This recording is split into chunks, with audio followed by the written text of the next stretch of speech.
Happy Thanksgiving and welcome to Mata Field at Stella Stadium for the 2008 edition of the Thanksgiving Day Turkey Bowl. Today's matchup features the visiting Nashua North Titans against the 2008 NHIAA Division I champions, the Nashua South Panthers.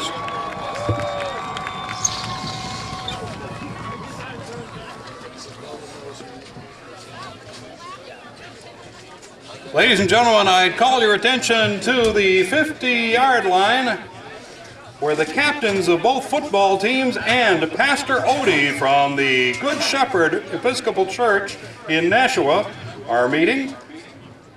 Pastor Odie is here today representing the Nashua Pastoral Care Center in its annual Penny Drive. Captains, could we have you at the midfield stripe? The Care Center is a non-profit, non-denominational agency that helps needy women and children in southern New Hampshire with emergency assistance, food, security deposit loans, and a transitional housing program, and holiday gifts through the Telegraph Santa Fund. Both Nashua High School football teams have been the leading participants in the Fall Penny Drive for almost 15 years. Pastor Odie is representing the annual Lincoln Commendation plaque to the team with the highest percentage of the varsity, JV, and freshman team members participating. And this year, the Nashua South Panthers are this year's champs, edging out the Titans 89% to 78%. But both teams are winners as together they send out almost 150 players door to door to collect pennies and spare change. Their efforts, combined with the efforts of hundreds of other students and teams from area schools, have resulted in this year's penny drive collecting over $40,000. Just think, that's over 4 million pennies. Congratulations and a huge thank you to these student athletes who participated in the Penny Drive, and a special thanks to all of you who generously contributed to the penny pickers when they came to your door. Ladies and gentlemen, we're honored to have with us this morning a number of individuals whose support of our sports programs are immeasurable.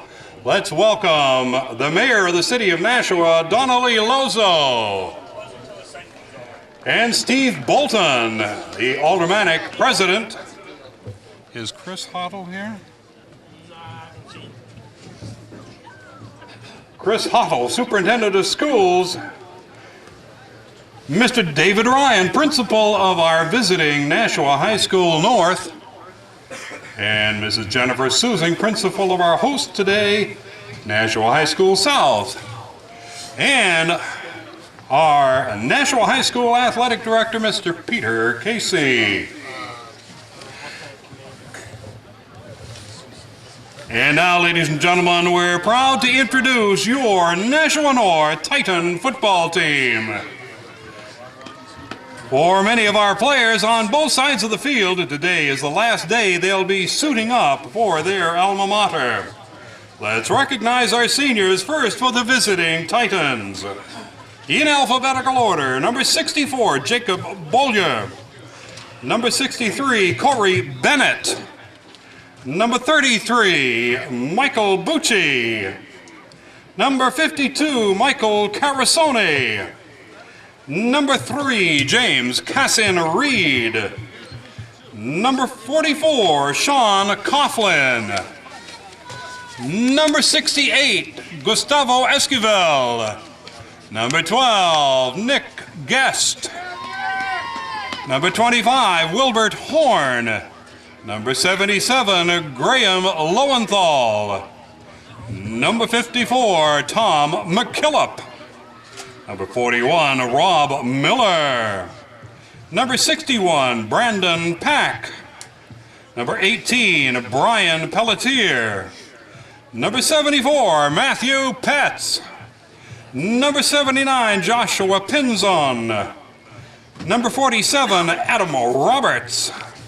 Number 75, Jacob Ross. Number 22, Anthony St. Jean. Number 24, Pranil Upadhyaya. Ladies and gentlemen, your 2008 Titan Seniors. And now, ladies and gentlemen, your New Hampshire Interscholastic Athletic Association Division I state champions, your Nashua South Panthers. Let's meet all of the Panthers seniors. Again, alphabetically, number 21, Corey Boudreau. Number 66, Joshua Casista. Number 74, Jesse Coolbeth. Number 57, Nathan Farr. Number 64, Jacob Fitzgerald. Number 3, Patrick Gabriel. Number 6, Michael Gralakis. Number 42, Ryan Morse. Number 51, Josh Rogalski. Number 70, Neil Tanzi. Number 77, Eric Terrio. Number 63, Russell Toman. Number 18, Ryan Ox. Number 24, David Zacco. Ladies and gentlemen, your 2008 Panther seniors.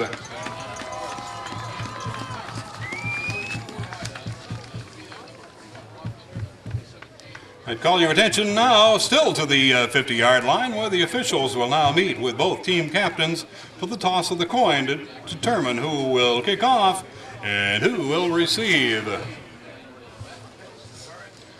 Our officials today, our back judge is Steve Duprat. Our line judge is Roger Robichaud. Our linesman, Kevin Theodore. Our umpire, Michael LaFond. And our referee, the man in the white hat, Mr. Steve Hall. Our captains meeting at the midfield stripe for the visiting Titans. Number 12, Nick Guest. Number 41, Rob Miller. Number 44, Sean Coughlin. Number 47, Adam Roberts. And number 54, Tom McKillop. For the South Panthers, your captains, number 6, Michael Gralakis. Number 24, Dave Zacco. Number 51, Josh Rogalski. Number 70, Neil Tenzi.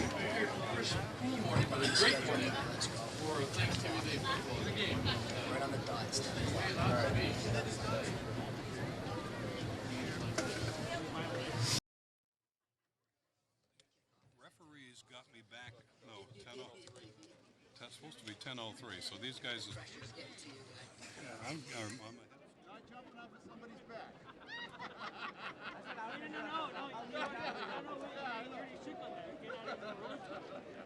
No, I can have as many rules as I want. If you were talking to game back, I wouldn't even care if you jumped off of somebody's back. North will begin by defending the South goal, and they will receive.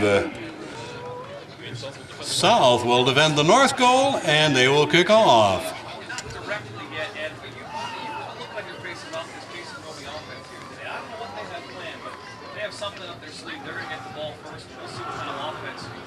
Ladies and gentlemen, let's all rise for the playing of our national anthem, played today by the Nashua South Marching Band under the direction of Mr. Tony Coronas.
And are you ready for some football?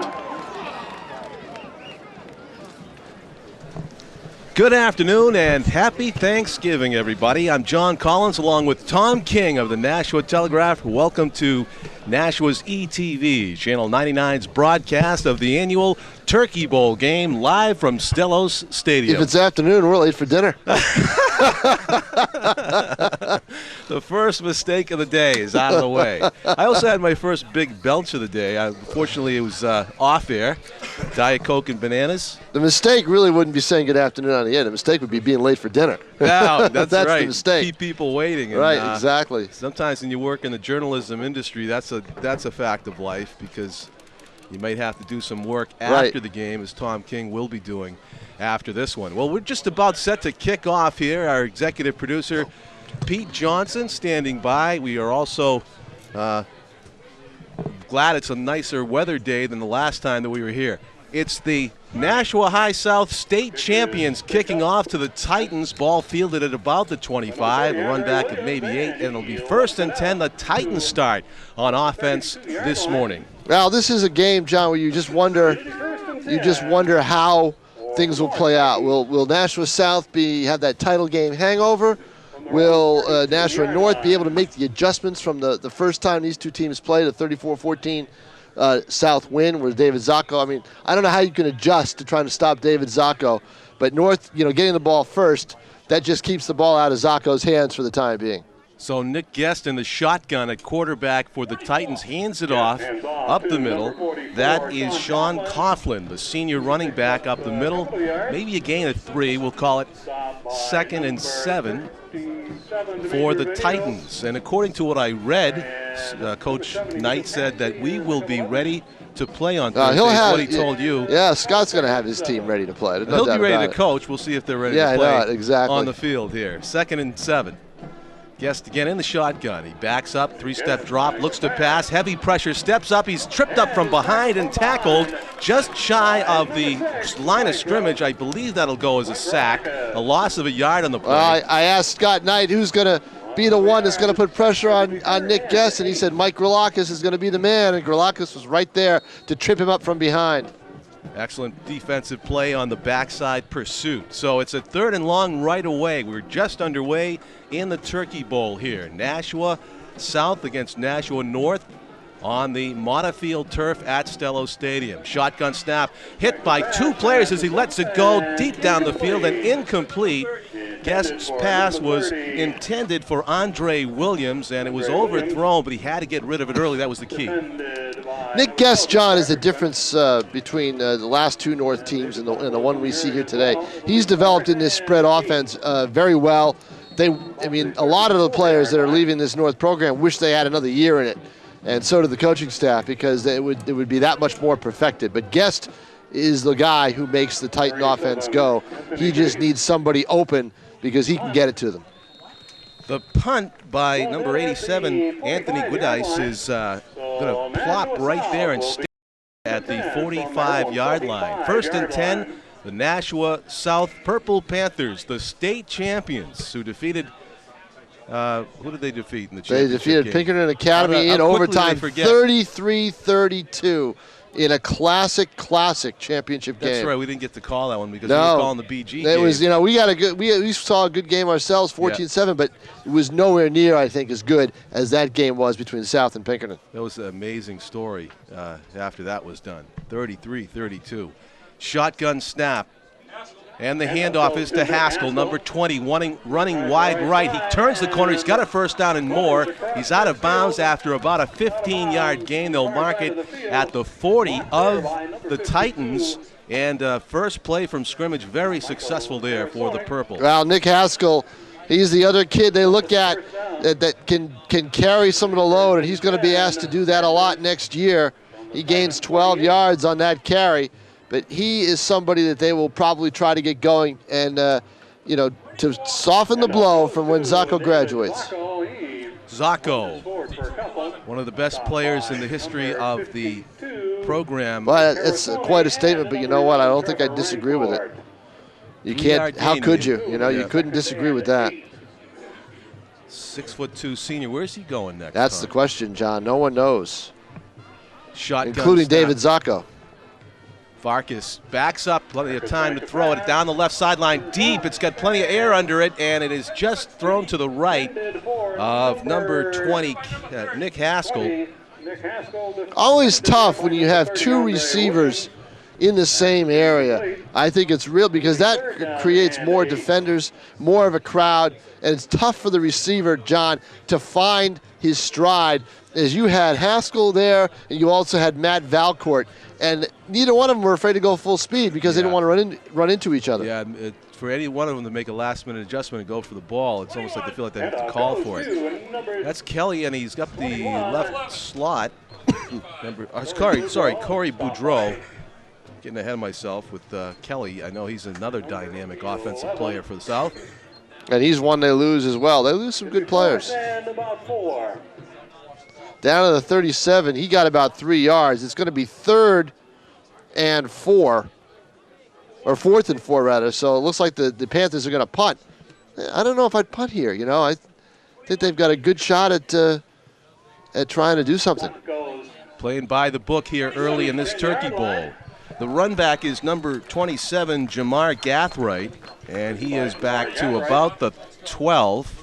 1st and 10, the second offensive series for the Titans, who went 3 and out the first time they touched the ball. 9:19 to go in the first quarter of play. It's a rather pleasant day for Thanksgiving. We've had some really cold ones, a snowy one. Cold ones, we've had some warm ones. You get any type of weather on this day. And, of course, this is a little later Thanksgiving than normal. I mean, we're less than a month now to Christmas. Right. So that always adds to the weather factor. Guest in the shotgun, hands it off, and it is a heavy hit there as he tries to get through the right guard slot. Yeah, that was Rob Miller on the carry. Rob Miller. Another senior that's playing in his last game. There's a lot of them today. Not much room there, but he did find a little bit of an opening to get a couple of yards. So it'll bring up a 2nd and 7. Guest hands it off. It's up left tackle. It looks like Coughlin. Coughlin's a football player, John. He will bang with the best of them, and they love his attitude, his spirit. Just, you know, what this North team probably needs to really make this spread offense work is a little bit of speed. You know, that's something that they really, I think probably, I haven't seen them a whole lot, but something that I've seen him a couple of times this year, something they really lack, a game breaker.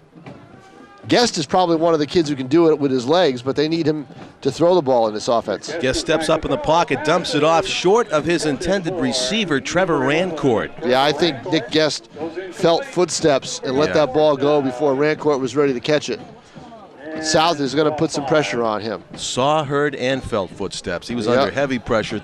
Make it 4th and 5, and the Titans will punt. It's been a game of punt exchanges so far here early in the Turkey Bowl. High snap is fielded nicely and kicked away by Guidice. It is going to bound into the return man's hands. That's number 20. That's Haskell at the 41-yard line. He is breaking it inside to the 10. He's making his way down the sideline to about the 7-yard line. He'll be marked out of bounds. A nice return, and that is a good play for Nashua South. He took it about the 43 all the way down inside the 10-yard line down to the 6. Give him a so 6. That's a great return of about 37 yards for Nick Haskell. And 1st and goal for South. You talk about giving South a short field. You can't give him that short of a field. No, I mean, because Zacco just one handoff and he'll be in the end zone. And let's see what the play call is. So many choices here for Coach Scott Knight, and they will call Zacco to the left, racing across the field. One man to beat to get into the end zone, and there's a nice tackle made by number 27, Jamar Gathright, to save a touchdown. You're right, that was a nice tackle, but the North defense did a great job to string Zacco out so he couldn't cut back. Earlier. And Zacco decided to go all the way wide into that string and just ran out of running room, so he gets 3 yards. He ran about 40 yards to make 3. To make 3, exactly. But he'll take it deep down into the Titans. This looks like a direct snap to Zacco. And it is, and he's right through. Barely touched. Dave Zacco with the first touchdown of the 2008 Nashua Turkey Bowl. 6-0. The Purple Panthers get on the board first. Yeah, that's just a great situation because, you know, what you want to do, the old mantra, John, you put the ball in the hands of your best athlete. What a better way to do it than have the direct snap to Zacco, and that'll take care of it. You know, no handoff, no fumbling, just the ball goes right to him and the Red Sea parts and he goes right through it. Do you happen to know if that was in the playbook before the Patriots-Miami game? I think it was. As we watch the kick up and good for the extra point that makes it 7-0. Purple Panthers lead with 7:43 to go in the first quarter. Cam DeCecca with the extra point, 7-0. We'll be calling Zacco's number again later on in the day, I'm sure. Definitely. John Collins with Tom King. We are at Stellos Stadium in Nashua, New Hampshire for the 2008 Turkey Bowl. I think I need to state the obvious at least once during the game. If it was under the old way, Tom, we would be watching the 2 state champions, Divisions 1 and 2, and we've gone over this many times. Yeah. Nothing else to say about it. It's just this is the one year, though, where you can really say, you know, what if? What if, you know? But that's the way it goes. Yeah, and, you know, with the large turnout here, it's hard to argue that this is not a good thing for the city. Oh, this is fine. This is a fine game, and it's not that it wouldn't happen. If you did a rotation, it would happen. You know, it could happen every year if they had the 2 best records.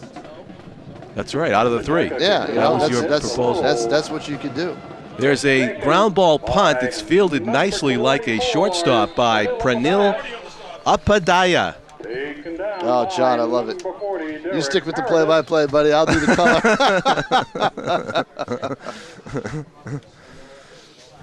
Upadhyaya up and down with it at the 30. But this is, you know, this is a good game for North to play. No one's happier to be here than the Titans because this gives them a launching pad into their next season. So we have 1st and 10. Let's see if the Titans can answer back to the Purple Panthers here in the first quarter. 7-0. Nashua South leads.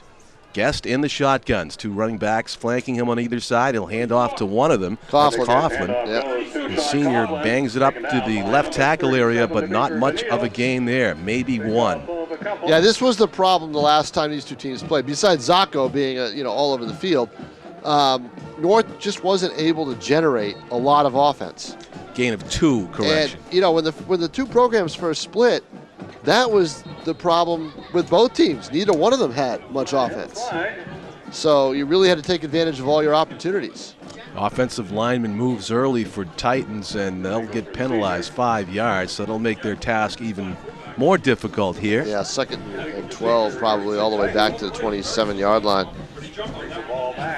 Or 28-yard line.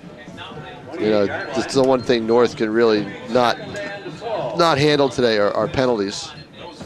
I really liked Jason Roby's comment to you about staying the course and keeping, you know, faith in the fact that they will turn the program around and their turn will come if they do all the right things. Because that's the way sports are. They're cyclical. If you keep working hard, your time will come.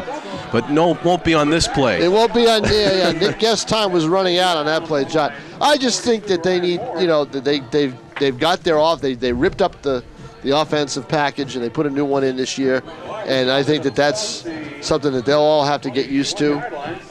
More heat on Nick Guest, and we said it. That's going to be the key. Number 42 there in your picture is Ryan Morse, who's been in on almost every tackle today, playing excellent football for Nashua South, the energized senior in his last game. Here's the shotgun snap to Nick Guest. He'll keep it. He'll go up the middle and dance a little bit before he is gang tackled at about the 25-yard line, well short of the original line of scrimmage. And once again, it's a punting situation for the Titans. Wow, that's, you know, a play that's designed to keep the ball in the middle of the field, keep it safe. They're not going to get much on there. They're trying to buy Nick Guest some time. You know, the best way to protect Guest is to get your running game going so you're not in a situation where they know you're going to throw the football. Absolutely. Martin Voorhees on the tackle there, among other Nashua South players. Fair caught at the 45-yard line by Nick Haskell. They'll mark it closer to the 44. 1st and 10 for the Titans as we look right down the line of scrimmage from the broadcast booth here on Nashua's ETV, Channel 99. We're looking forward to bringing you basketball and hockey during the course of the winter. That should be some fun also. Looking forward to some hockey, John. On the cameras today, working on Turkey Day as well, Jim McLean, John Weathers, and Tim O'Neill. Jim McLean, my old producer from WNDS. The handoff, a nice move by Zacco. He makes 3 or 4 players miss. He spins out to about the 48-yard line of North and close to a first down. Some nifty running there. Nice fancy feet moves by David Zacco for Nashua South. It'll be 2nd and 2. What was that show called on TV 50? That had a big viewership all over. Sports Wrap and also High School Sports Review. We did 2 of them. Direct shotgun snap to the quarterback. Farkas hands it off, and it is. Yeah, Farkas handed it off to Haskell, but right there to make that stick and a great tackle was David Dom.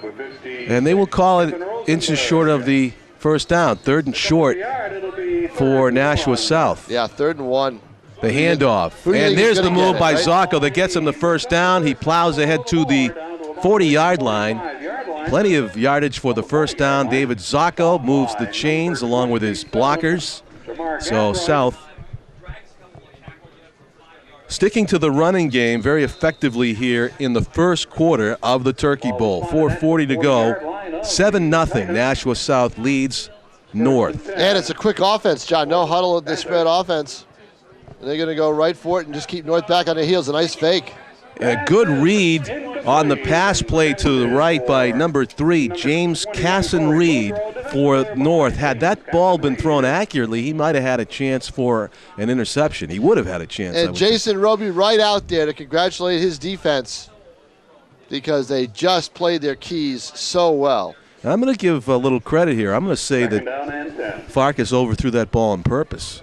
Yeah, could be. Because he saw the tight coverage. Saw the tight coverage and saw the cornerback there. There's Zacco in motion. He will not get it. He gets the fake. Up the middle goes Farkas, and he has maybe a gain of 5 on the play. We'll see if they mark it. Yeah, probably down by the 35. That's a good. You would think that once you do a fake to David Zacco, that you'd have about 30 yards of real estate, wouldn't you? Yeah, like 4 guys go with Zacco no, like a magnet. 10 guys go with Zacco and one stays around. And you're up the middle. Maybe he spun completely the other way like the old Steve Grogan bootleg. Here I am designing plays in the last game of the season. Why not, John? It's the last game. We can do it.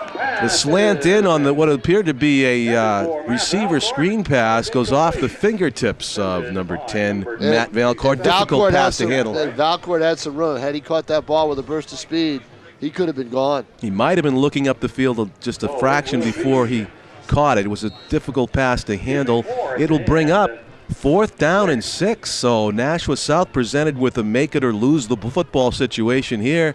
Titans tightening up their defense all suddenly. Farkas is going to look to the sideline to get an adjustment on the play call. They were in this situation before, John. They punted. But right now, timeout by Farkas. Looks like he wants a timeout, but he's not getting it. Have to. They got to call timeout. Yeah. They've used too much of the play clock. Interesting situation. They punted before when they were here, but now they decided to go for it here on 4th down, 4th and 6.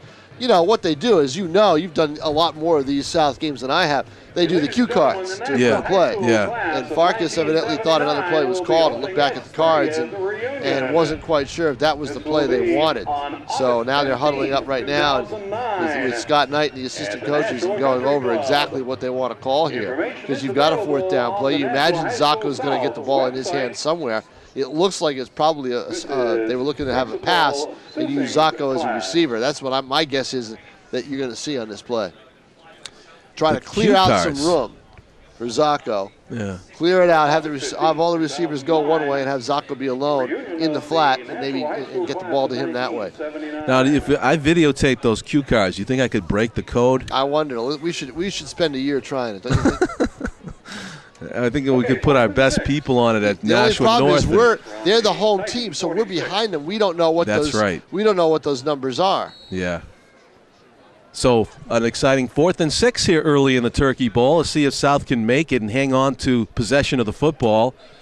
The handoff, and it'll all come back. There's a flag, and it's got to go against the offense to whistle the play dead. I don't dead. know how many times I've seen that when you take the time out and you go over everything. Why is that? Because I think the players are just, everything's in their mind, and they're very anxious to get that play off, and they start early. You know, timeouts to me in these situations always, no matter what level you're at, disrupt the flow of the game. And that made the decision easy for Coach Knight. He's going to go with the punt here. Instead of going for it on 4th and 6, rather than go for it on 4th and 11, they will punt. But they moved that ball way back. I It thought looked they like had it, yeah. an A extra yard or two to that penalty. There's a punch by Farkas. It's going to bounce and be That's caught the on the danger. run. He's going to dance his way up to the 30-yard line. Jamar Gathright, it appeared, number 27. Did he have that? Yeah, he had it. He got the bounce. And, you know, we're used to the last couple of games we've done, John, the kicking game has been so good. We've seen punts swirling up high in the air. Today we're seeing low line drive punts, and those aren't what you want as a punter. You want the ball. You want some hang time. Yeah. Get your players down there. You get a ball that bounces right to somebody, and they can be off to the races. Yeah, that was a nice confident grab by Gathright. You know, a play we always see replayed on Thanksgiving is the Leon Lett fumble play in Dallas. Years ago, about 10 years ago. I need a refresher on exactly who was kicking and who was receiving on that one. There's a swing pass out to the right sideline off the fingertips and incomplete. That was Rob Miller, the intended receiver, on the guest pass. Incomplete. 2nd and 10 coming up for North. Charging in on guest was Patrick Gabriel. And the angle that we had, I thought number 3, Gabriel had a chance to maybe pick that ball off in midstream and go, but the pass went over his head. It was high enough by Guest. So that wouldn't have been an option. But had he been back a little bit, dangerous throw in the flat. Guest is going to hand off the shotgun snap, and that was Coughlin, who is hit in the backfield, it appeared. Well, North needs something. No, you got a gain of 1. North needs something to generate their offense. They have right now, by my calculations, 9 total yards in this football game with 3:21 left to play in the first quarter. That's not what you want to see. Guest with a three-step drop, screen pass left. Trying to avoid tacklers and not able to do it. South just swarming to the football and penetrating the screen blocking scheme, and maybe a gain of 1 or 2, but it is a punting situation quickly for the Titans. Well, that's one play you can use to try to beat the rush. And Jamar Gathright had that ball in his hands, but just no room to run.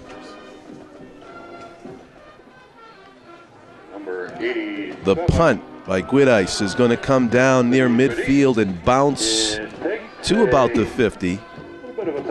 And they'll mark it on the Titan side of the field. Actually, no, excuse me, it's just on the north side of the field. In almost 10 minutes of football, we have seen 6 punts. That's what you got up for this morning, isn't it? That doesn't see happen. The punting game. That doesn't happen too often. 6 punts already. Yep.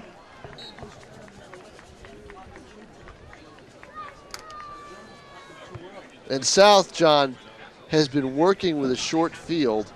Well, obviously, besides when they had the nice punt return by Haskell. Short field the entire game. They've started at midfield. They've never started down by their own 20 or 25 yard line. Haskell gets the handoff, and he will be stopped up and taken down about a yard behind the line of scrimmage. Good defense by the Titans going to the football, stringing it out, giving Haskell nowhere to run. They'll call it a loss of a yard, 2nd and 11. You can't fault Nashua North's defense. It's been very good here today. You know, They've been tough, though. The big difference has been that punt return. That was it. That was the only thing. Dropping back, Farkas throws it deep down the right sideline. It's a nice pass, and it is complete. No, incomplete. They're going to call him out of bounds. They got well, he didn't give the out of bounds signal, but that has to be it because he had the ball wrapped up in his hands. I think what happened is he took a step out of bounds and then fell back in. Yeah, that's it was a interesting situation where the referee should say incomplete and then throw his hands toward the sideline. Maybe he juggled it as he hit the ground. James Castle-Reed tried to play that ball and probably should have played the receiver a little bit more rather than worry about where the football went. Yeah, because it was so well thrown that it was over his head. He couldn't touch it. Well, he stopped. I mean, that's the thing. He stopped. Throwing on the run, Farkas, a beautifully touched pass is complete down the sideline, and Zacco throws those Jets into gear. He has got a touchdown. Forget it. Shades of Drew Brees in the Monday night game there by Farkas, rolling out and throwing the ball on the run with perfect touch to Zacco in full stride down the right sideline. A highlight reel play for Nashua South for their second score of the football game. Now, that's just a great touch pass. I mean, we lose sight of the fact sometimes that Keith Farkas is a sophomore. Wow. He's got 2 more years to play in this system, and you wonder what kind of numbers he could put up if he's got some people to catch the ball like he has with Zacco this year. Well, I got to say, I want to give him credit for that overthrow earlier to avoid an interception, and this one was just, like I said, a highlight reel play to throw the ball with that kind of touch on the run to your best runner, Zacco, who just was able to, just blow away the field once he got the ball in stride. Beautiful play, and that, rather than 6 punts, is what this big Nashua South crowd came to see today. Exactly. That's what they came to see. They also came to see the last game for this kid, Zacco, who's just been a phenomenal player throughout his career. I saw him as a sophomore, and he had talent, but you never could predict that he would turn into this explosive player that he's turned into the last 2 years. Well, it looks like he's done some work physically. Weight room. He's done all the way. He's matured, John. I mean, he's a kid. He's going to grow, and he aided the process with speed work and with weight work. Being Thanksgiving, we want to throw some thanks to the CTAB, Cable Television Advisory Board of the City of Nashua, and the Department of Parks and Recreation today. An onside kick. It hit the body. Bounced off number 47, Adam Roberts, but Roberts was quick enough to pounce back on it and gets the ball now North, working with a short field as they get great field position, starting at their own 49, starting at the South 49-yard line. Interesting call by South. Yeah, the onside kick. Squib kick. I don't know if it was really an onside kick because it wasn't everybody on one side of the field. So I think they were just trying to squib it and minimize the return. And it ended up hitting Roberts, who made a nice recovery. So ball just on the south side of the football field. That's Guest in the shotgun. He'll hand it off to Coughlin. He's got some running room, but then wrapped up. And let's give some credit down the bottom of the pile. Looks like number 54 and 37 on the tackle. That would have been Dimitri Venitos and also Martin Voorhees to stop up Coughlin after a gain of 2, 2nd and 8. The referee for today's game is Steve Hall. The umpire, Michael LaFawn. Linesman, Kevin Theodore. Line judge, Roger Robichaux. And back judge, Steve Duprat. Pass complete, trying to gain some yardage after the catch, and he gets driven back and drops the football. Let's see, that was... who was that on the reception, Tom? I want to get the... That was Andre Williams on the catch.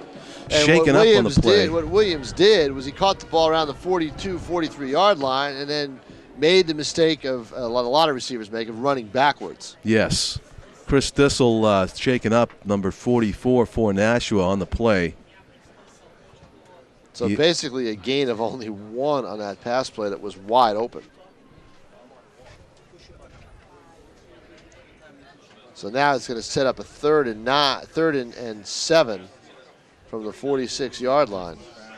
They're working on the left foot, lower leg area of Thistle, who's going to... Just probably sprained it when someone landed on it. I think that's what happened as he's walking gingerly off the field. But hopefully one of those things that he can shake off and come back. His way under his own It's the one thing for you. If you're a kid that gets hurt today and has to spend Thanksgiving Day, half of it in the emergency room, Yeah. you don't want that to happen. No. Not at all. Thistle, a sophomore, makes his way to the sideline under his own power. Guest is looking to pass left. He's got defenders in his face, lofts it way down the football field, and a nice interception is made down near the goal line. Haskell again. Haskell. Just a great pass, but again, John, not a lot of speed. You know, not a lot of speed for this team. And you know, a long pass like that, when your receivers just can't break free of the defense, Haskell right there and makes that catch, because that pass had a lot of touch on it. That pass, of course, designed to hit a receiver that's got some separation between him and the cornerback or the safety, and there was none there. The only separation was provided by Haskell with his speed, getting to the football first for a fine interception. But it has the effect of a long punt for the Titans if they can hold South in their own end. The ball at about the 5-yard line. It'll be 1st and 10. Shotgun snap. It's going to be a keeper by Farkas, and he is pancaked. The ball comes loose. They're going to call him down, it appears. Terrific hit. They called him down, but you know what? I don't think he was. I don't think his either. forward progress was stopped, but I Right, don't think but he hadn't was, hit the 'cause ground yet. It was a great hit. He hadn't landed on the ground yet, and the ball came out because he bounced off that hit. It was Michael Carasoni, number 52, laying a lick on the quarterback for South. And they will call it a gain on the play of a yard. Maybe half a yard at most. That will do it for the first quarter of play. We have played one quarter of this Turkey Bowl 2008 version. Nashua High South in purple against the Nashua North Titans. And the score after one quarter, South 14 and North nothing. Nashua South, of course, with a brilliant season. They capped it with that championship win over Pinkerton on the road, 33-32, an epic battle for the ages in overtime, correct? In overtime. Yeah. So they were the heavy favorites coming into this intra-city game. Of course, they played during the regular season. Right. That was also a South victory. It was also a South victory, and a decisive one at that, as North really didn't get things going until late in the game when everything had already been decided. That's the problem. I don't think there's any issues. Well, not issues, but North's defense has played pretty solid. I mean, they allow the big pass play. That's the one mistake they made. The other time, I mean, the punt return gives South the ball at the 6-yard line. With that offense, they're going to score. I think it's almost a foregone conclusion. Right. The problem that North has had in this football game is they can't generate enough offense to sustain drives and keep the ball out of Zacco's hands, because that's really what you need to do. And make it a game, yeah. That's really what you need to do. Yeah. You know, you either try to control the clock and keep the ball out of Zacco's hands and make it close, or if you've got enough of an offense, put up some points and try to get into a shootout. One way or the other. That's how you've got to approach it. And North really can't approach it either way because they just don't have the weapons. All right, Nashua ETV viewing audience, keep an eye on number 24. He's in the backfield there with number 1, Farkas, the quarterback. And in their own end, deep in their own end, 2nd and 9. Here's Zacco with the carry. He weaves his way through defenders out toward the 12-yard line maybe. Let's see what the forward prize gives him a 10. 10, yeah. So it'll be 3rd and quite a chunk here. Good tackling by North's defense on that play. They didn't go for the moves. They didn't go for the jukes and the cuts. And they stayed with Zacco, stayed on their keys, and were able to make that stop. Let's see what Keith Farkas, 6'3", 163 pounds he's listed at, sophomore quarterback. Got to hurry up and get this play off. They've used a lot of time here. Audibleizing, it appears. In motion, that's Boudreau. He's got the football. He's up the left slot, and he's got the first down. That's a great play. You get the defense shifting one way. They're watching Zacco, and then Boudreau gets the ball, and he's got a burst of speed because he's getting the ball. You've got to really time that because he goes in motion, and he has to time it so that he's right there to get the handoff as he's in stride, and he's able to run and gets a great jump and gets out to the 16-yard line. Corey Bennett on the stop for the Titans, but not before Boudreau picks up the first down. In motion is Boudreau. It's going to be a pass play. Farkas throws a spiral down the right sideline, and tight coverage. Ball falls incomplete. Yeah, that wasn't a catchable ball. It was down the sideline, but the problem was it was great coverage on that play by Casson Reed as the pass was intended for Ryan Ucks. And Ucks just couldn't get around Casson Reed. Casson Reed was right in his way. And there you see the, I believe that's the South Band. Good reminder, Pete Performing. Johnson, our executive producer, has let us know that we will be seeing the bands perform right here on Nashua's ETV, Channel That's okay. 99. I'm not on deadline, so it's all right. That's allowed.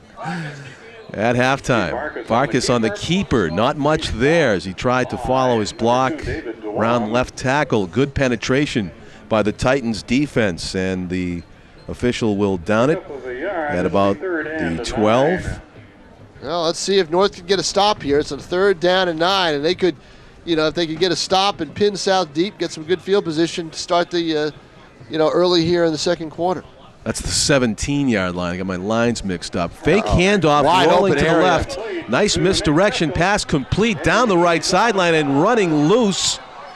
That's Haskell, John. Haskell's to the 40, and he's caught the refusing ball. to go down to the 40. He caught the ball in no man's land. There was just no one around him at all.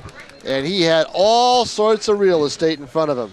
That was almost not great fair play. by South. They faked the Exactly. handoff to one of the best running backs ever, and then they roll against the traffic to the other way, so they totally had the Titans' defense mystified, and then the perfect pass to Haskell in the right sideline area, and he's off to the races. A 43-yard gain. Zacco making his way up the middle, gain of maybe 3 on the play. And you see, that's what happens when you have those weapons. These are the weapons that Nick Guest doesn't have. So Farkas can do a lot of different things because not only does he have a Zacco, as we've seen today, he's got a Haskell as well. Yeah. Zacco with the handoff, and he's going to make his way past the line of scrimmage, but nice tackles. I was just going to say, saving a big gainer on that play. It looked to me like it was Coughlin. And also Gustavo Esquivel, Yeah. the senior linebacker, a good tackle. So it brings up 3rd and a chunk. He has about 4 yards to go, 3rd and 5 maybe. Farkas calling an audible here as he goes back into the shotgun. He's got Zacco in the backfield with him. The defense jumps, but the officials aren't looking. No, they get back because in high school, once you go to the neutral zone, the whistle blows. Farkas looks like he has changed the play after seeing a blitz. And the flag goes. He didn't get it off in time. Well, he probably exactly. There's just too much time. And of course, that's Steve Hall, the referee, and he was in here a few days ago, keeping the clock for the D2 championship game. That's right. Steve Hall, the ref. Michael LaFawn, the umpire. Linesman Kevin Theodore. Line judge Roger Robichaud. Back judge Steve Duprat. So 3rd and 10 now from the Titan 40-yard line as South is trying to add to a 14-0 lead. Appears they did not change the play call, but we don't know for sure. There's the rollout to the right. The pass will fall incomplete, intended for Haskell. Good tight coverage by Titans number 2, David Duong. And it will bring up 4th down, and it looks like they're bringing some sort of a special teams out here. A punting team. They are on the Titans side of the football field at the 40. The punt team is out there. Let's watch out for Zacco. 24 is on the field as well. There's a flag. More time on the clock, I think. False start on the center, I guess. False start. Yep. Some movement. I sense that there might be fake punt territory here, Tom, but up 14-0, 8:44 to play in the second quarter. I just see Zacco out there with a couple of blockers. Up, man. You're right. You never know. That's what? A good formation. Let's see what happens here. And the apparent punt, it goes back to the punter, and he's going to, Farkas is going to get rid of it. Little low kick, John. Oh, but it could be down deep in the Titans' end, and it is. Jumping on it smartly, Nilson Besora. The Panthers, another one of the weapons the Panthers have, just a sophomore with great speed down there to down it. So it's going to be inside the 5-yard line. Great weapon there by the South, and wasn't quite the coffin corner that you cherish. But I know, the lost art, the coffin corner.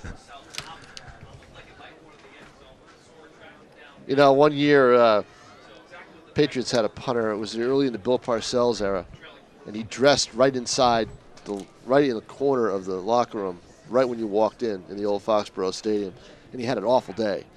And it looked like he was probably going to get cut the next day, and he was. And I called that the coffin corner. Oh, wow. You never saw it, John. It was an NFL game. How many times do you see a horde of media around the punter? Wow. And That's a bad game. You don't see it that much. He doesn't want to see you after the game. He had an awful, awful, awful game, and he was cut the next day.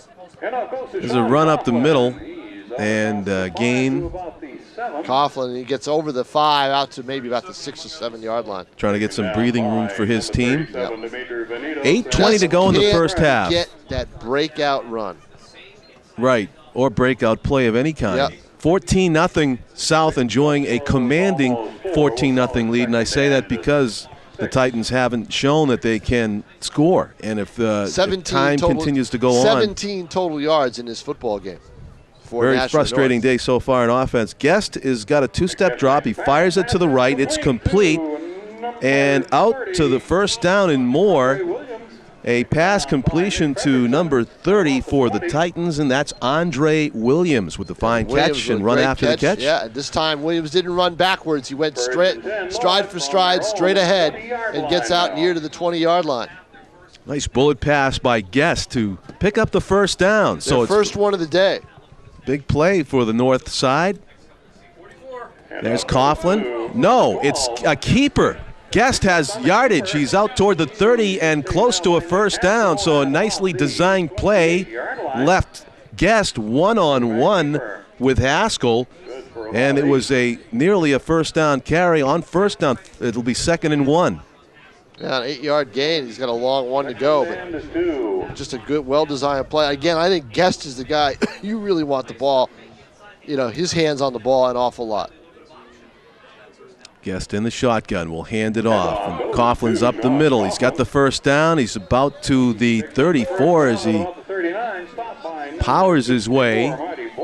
Tackled by a host of purple, and it will move the chains. Second first down in succession for the Titans.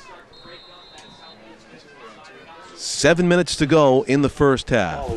Well, some positive yards. The South defense playing a little bit back, trying to respect the passing game, the arm of Nick Guest. North mixing it up, going right and then left, running, passing. Get their second first down of the game. Some encouraging signs as Guest will hand it off. Coughlin, a nice step and move, and he's powering his way toward the first down. He almost refuses to go down until he gets to the marker. Let's see where they spot it. He is a tough player. He's one of those kids, Jason Roby said, whose mentality changes as soon as he puts the football helmet on, and he just becomes a different type of person, different type of athlete, and just has that intensity that you really want to see in a football player. They moved the chains, Tom. Oh, that was the second effort we saw from Coughlin. Third first down now on this drive for Nashua North. So the South defense may begin keying on Coughlin here. Let's see if they mix it up on offense on the first down. And it's going to be a keeper by Guest going right. He's got some blocks. He's tackled, but he's got a pretty healthy first down gain of 4 or 5 on the play. Well, a good gain by Guest, but you know what? I think he was looking for more. Dimitri Venitos was there, though, to rattle him and pull him down. Guest just didn't have as much room as he thought he was going to have. And then Venitos got some help from Zacco and some other Purple Panthers too. Yeah, you're right. It wasn't as big a gain as it could have been. Yeah, he only got 3 yards on that play. That's why that first penetrative hit is so important, to slow down the ball carrier and then get help. Guest in the shotgun. Backs up, 3-step drop. He'll throw it over the middle, center screen. Hit after he catches it, but slips the first tackler, not the next 2 or 3. That's Coughlin. And maybe a gain of 1 on the play, blowing up that screen in the middle. The Purple Panthers read it nicely. Slow to get up on that play, too, as he took some shots. But you know what, John? They had an open guy. It looked like it was Cameron Duval. I'm not sure. They had an open receiver right around the 45-yard line, 43-yard line. Had he caught that ball, he was in plenty of room in front of him, but Guest didn't see him. And again, the play was designed to go to Coughlin all the way. It's too bad because they had some intermediate yards that they could have used rather than set up that screen. That's one thing I can't recall seeing is a fake screen, perhaps. Like let's say, you set it up over the middle and telegraph it. That was a different type of screen because that was a straight ahead screen, and Coughlin was already beyond the line of scrimmage. It wasn't a play in the backfield, so that's a different type of play. Yeah, but how about this play? You set up that center screen. You make it. All appearances are that you're going to drop it over the middle, and then you have Randy Moss go down the left sideline. And you hit him in stride. Right. Actually, you could hit Randy Moss in stride on any play and probably get a touchdown. But that would be it. I think I'd come up with the fake center screen and just give it away early so you get the big pursuit to the middle of the field. I just hit the receiver that was open in the flat down at the 40-yard line. That too. But that's the same type of idea, though. You let him run the ball. Yeah, I know it. You get some really savvy ball players on the south side, and they read that screen early and they go to it. And you saw the open receiver. You mentioned the word read. That's the biggest thing for any. I think a quarterback can have a strong arm, but he really needs more of an accurate arm. And I think it also good needs decision making. The field vision. Yeah. If you get a player that has the field vision and the ability to make the good decisions, I'd take that over a guy who's got a cannon for an arm any day. Absolutely.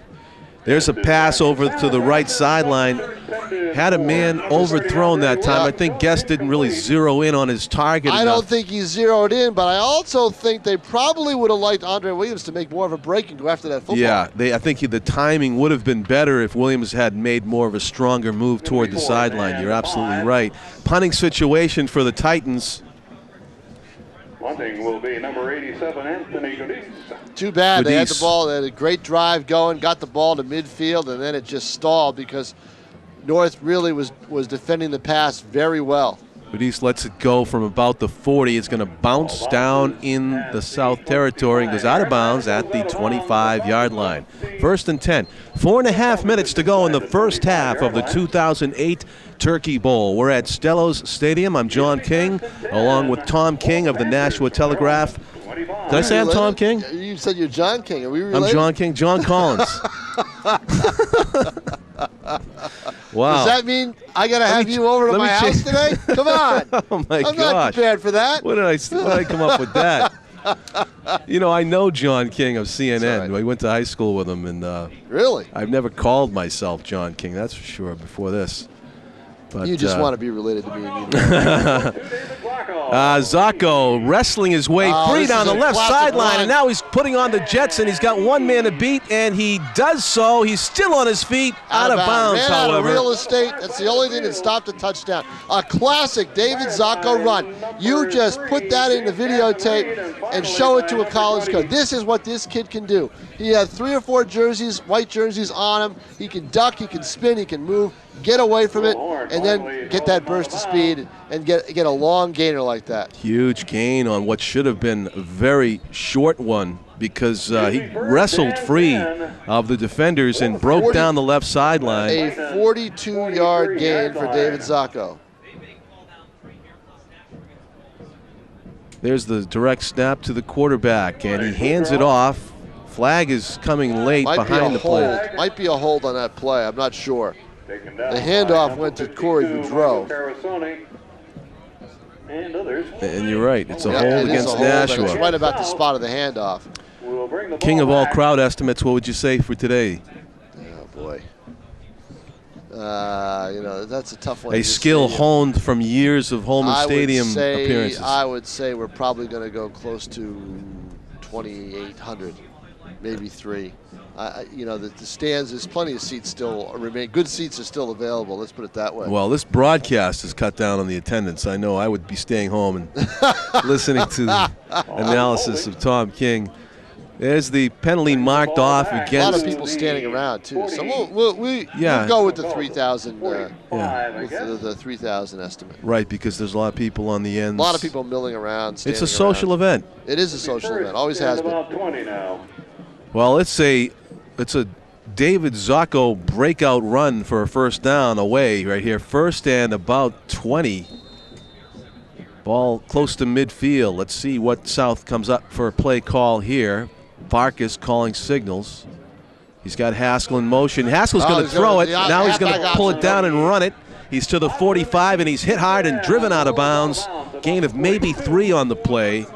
I think he was looking to throw downfield, looking for Nick Frederickson, but Frederickson was covered. Yeah, great coverage and pursuit all around by the Titans defense, who have shown the ability to at least play the defense they need to come up with the upset win today. Ball is spotted on the 42-yard line of the Titans. But the offense We're at second down for the Panthers. has stalled, and so 14-0 Nashua South leading this one with 4 minutes to go in the first half.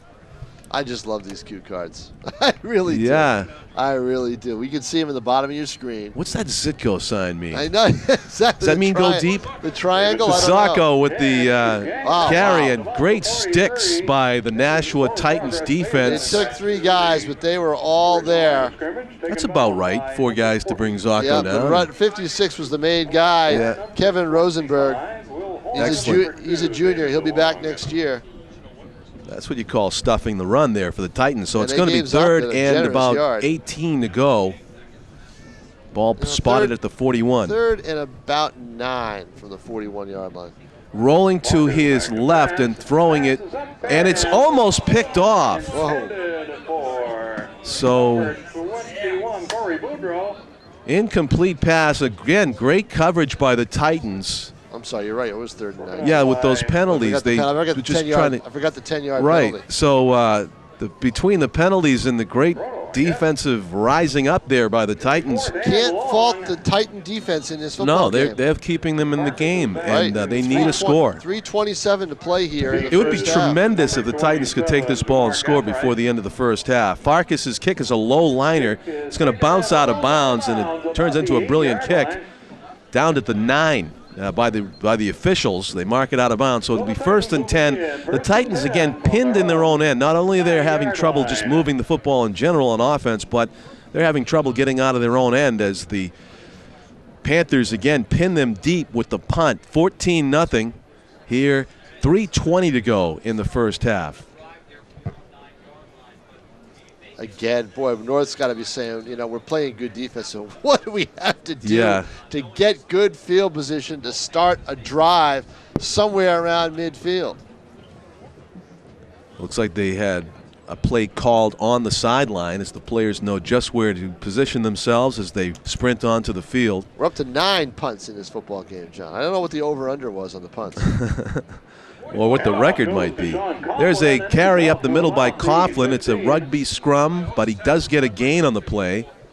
Tacklers are led by number Getting up off the 64, bottom of the Marty pile for the Corey. Panthers, Joshua Rogalski, the senior Led the game defensive tackle on lineman. John Coughlin at the Good 5-yard gain by Coughlin, who's 15-yard line. It's a pickup probably of the 5. toughest It'll be second after player to 5. bring down on this North team. Shotgun snaps for both quarterbacks in this one. Coughlin the handoff. He's wrestled to the turf. He was shaken up in the last offensive possession, but he has bounced right back to carry the load for the Titans here. Very close to a first down. 3rd and 1. They'll mark it at about the Yeah, maybe the 18, 19-yard line. line, Inches, yeah. actually. It's less than a yard. Yep. We have Again, Coughlin running hard. Boy, what And North the wouldn't do for a score before this half. Absolutely. To cut this lead down. 2:31 to play in the first half. I don't think they're going to get that opportunity unless they can maybe get a score on special teams or defense.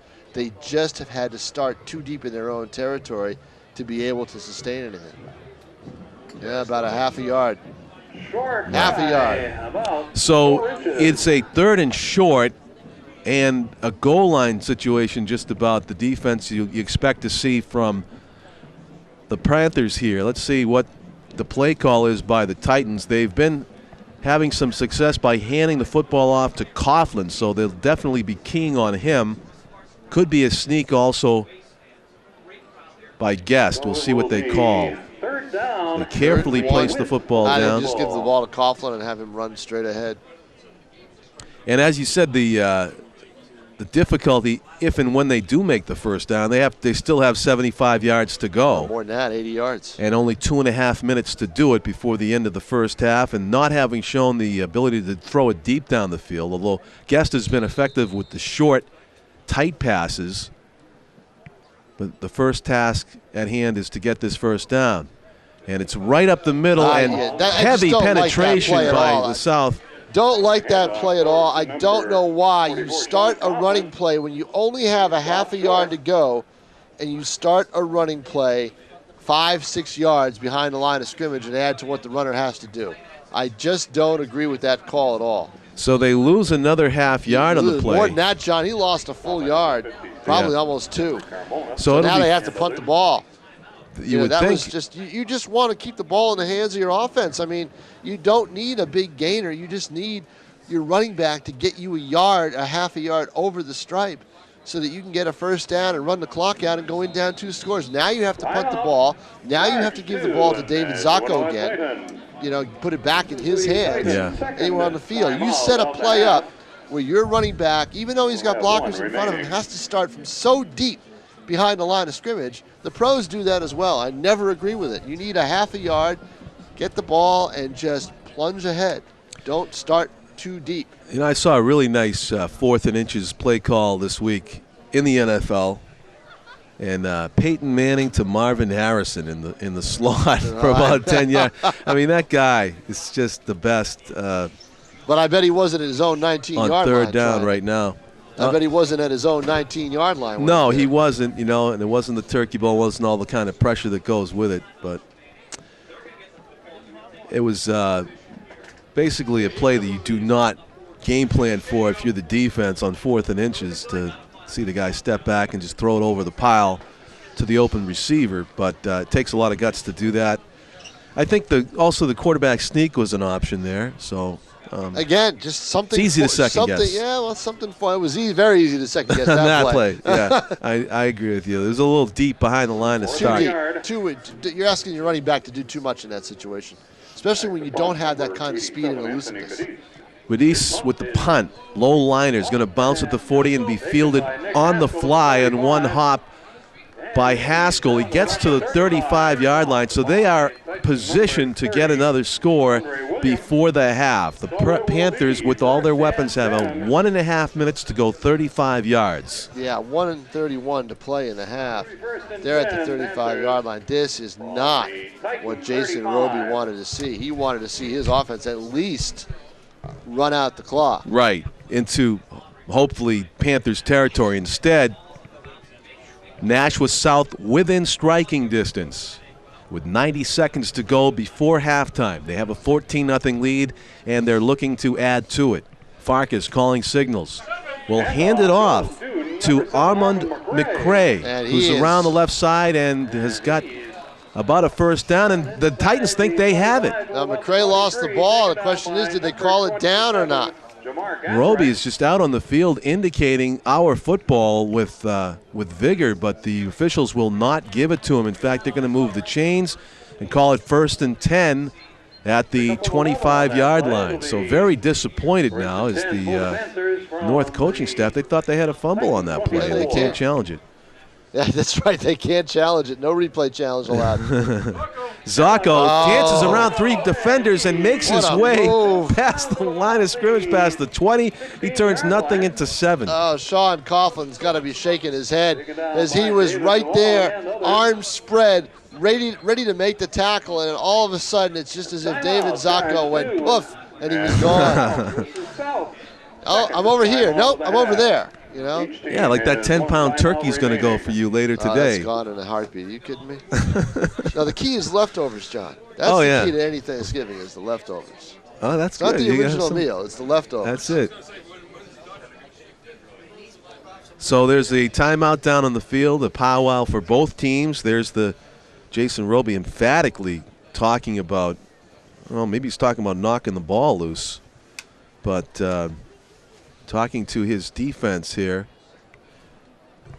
Is that Mr. Roby, or is that? Yes, that's Jason Roby. This is Jason Roby. Yeah, right. Jason Roby saying you're doing a good job. He said you're doing a good job. Read your keys. Make sure you're in the right spaces. You know, don't try to get outside of anything.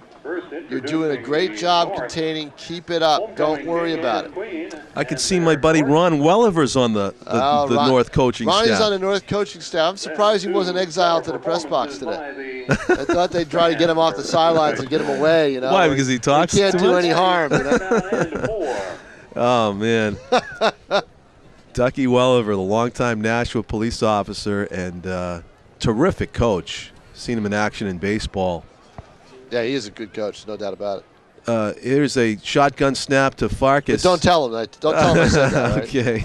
It might get back to him. Zacco can't dance his way out of trouble this time, as nice swarming defense by the North D, led by number 58, Gustavo Esquivel. And, you know, that's from the talk by Roby. There it is. You know, that good is coaching what right there. that is good coaching on the part of Jason Roby, because he went out there and he told his players, look, you are doing a good job. You just read your keys and go for the guy who's got the football. And if it's Zacco, don't worry about it. Wrap him up. 59 seconds to go now in the first half. Jason Roby is the head coach for the Nashua North Titans. Bruce Bradshaw, also assistant coaches, Bruce Bradshaw, Keith Richard, Chad Zabolis, Don Fournier, Dante Lorendi, Ken Boucher, Ron Welliver, Paul LeBlanc, Mark Anderson, Adam Rozumek, and Matt McGuire. The Nashua South coaching staff. Head coach Scott Knight, assistant coaches Al Neville, David Jackson, Kip Jackson, Nick Audley, Paul Wessinger, Matt Froment, John St. Laurent, Troy Lyford, Billy Monson. 3rd and 5 for the Titans with 59 seconds to go in the first half. They're trying to add to their 14-0 lead.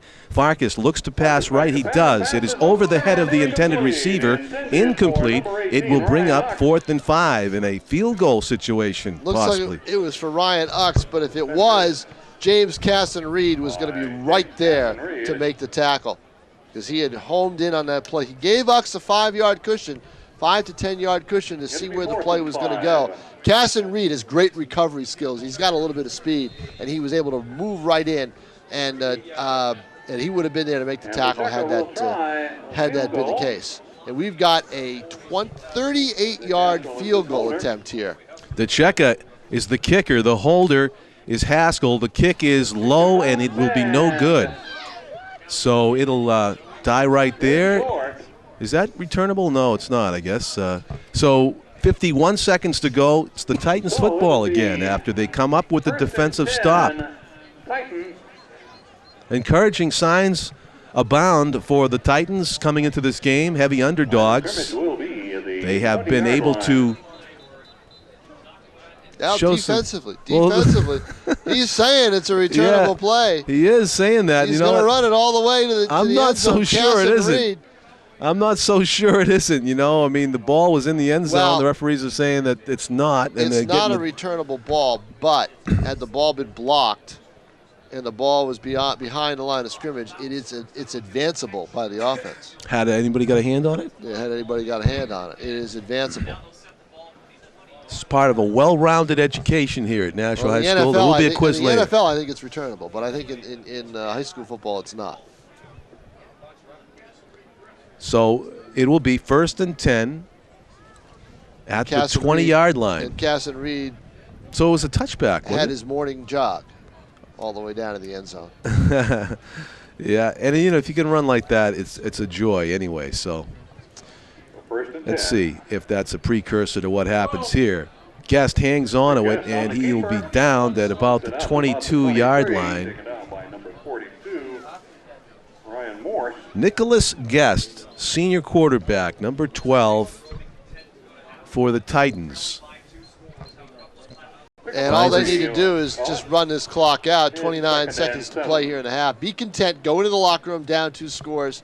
Tell your defense you did a great job. Tell the offense they need to try to find something open to try to get some points on the board. Probably the last play of the half. It's a running play for Coughlin. Gain of maybe 5 on the play and 10 seconds. The clock's running and nobody making any attempt to stop it. We will go right to the half of the 2008 Turkey Bowl. John Collins along with Tom King. They will not get it off. That is the end of the first half. The score, the Nashua Purple Panthers 14, The Nashua North Titans 0. We'll go to halftime. You will be seeing the bands coming up.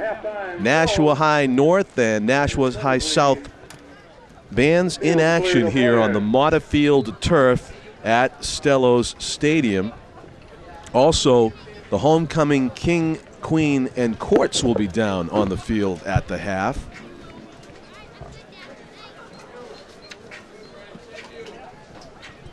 Ladies and gentlemen, I call your attention once again to the 50-yard line. We're pleased to introduce to you now the Nashua High School North homecoming king, Greg Hindy, and Her Majesty the Queen, Amy Poloneski. Their royal court includes Will Horn, Jason Hinckley, Ryan Warren, Chris Willis, Hannah Alabidi, Catherine Wingate, Lindsay Frechette, and Seda Osmarak. How about a big hand for the Nashua North royalty? And in case you're wondering, folks, Nashua High School South will be holding its homecoming dance in the near future.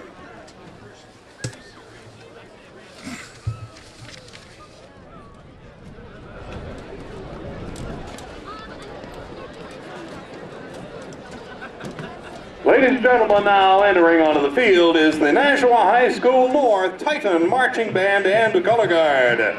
They will be presenting Fire, the music of Jimi Hendrix, The Doors, and Buster Poindexter. The Nashua North Titans Marching Band and Color Guard is directed by Kristen Olson.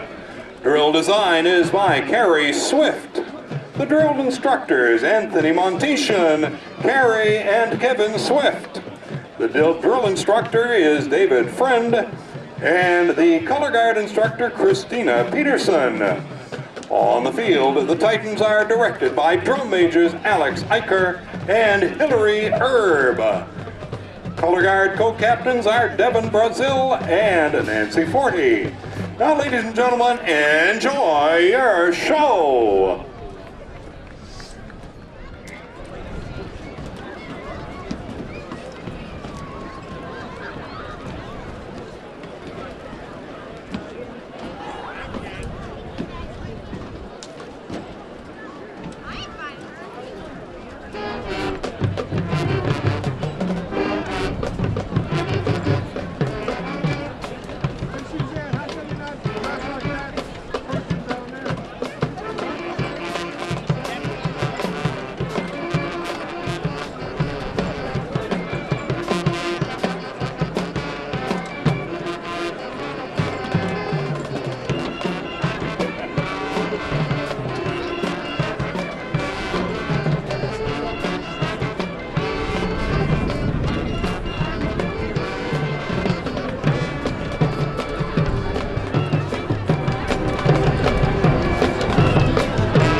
Ladies and gentlemen, the Nashua North Titan Marching Band and Color Guard would like to recognize their senior members on their final performance and to thank them for their dedication and service.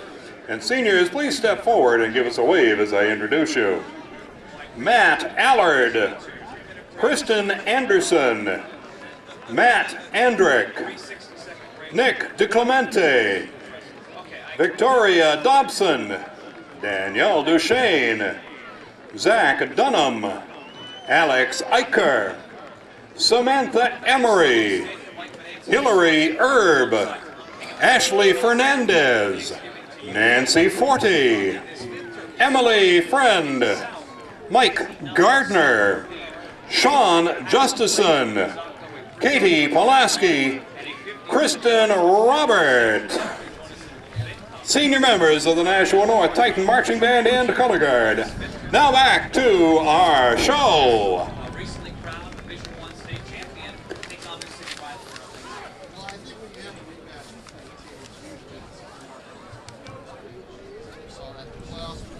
Shut that for a minute.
A big hand for the Nashua High School North Titan Marching Band and the Color Guard.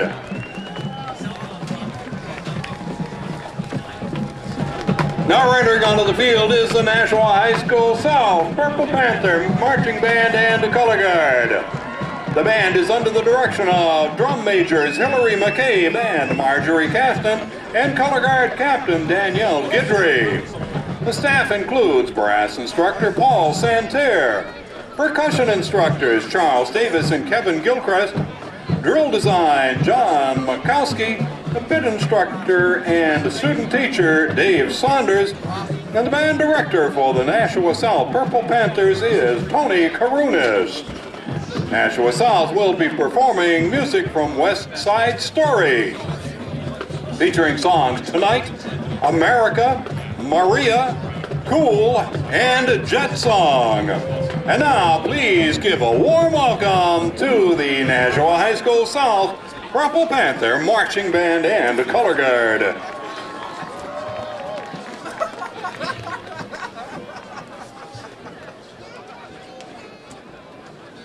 Anything better than we do a little more advanced?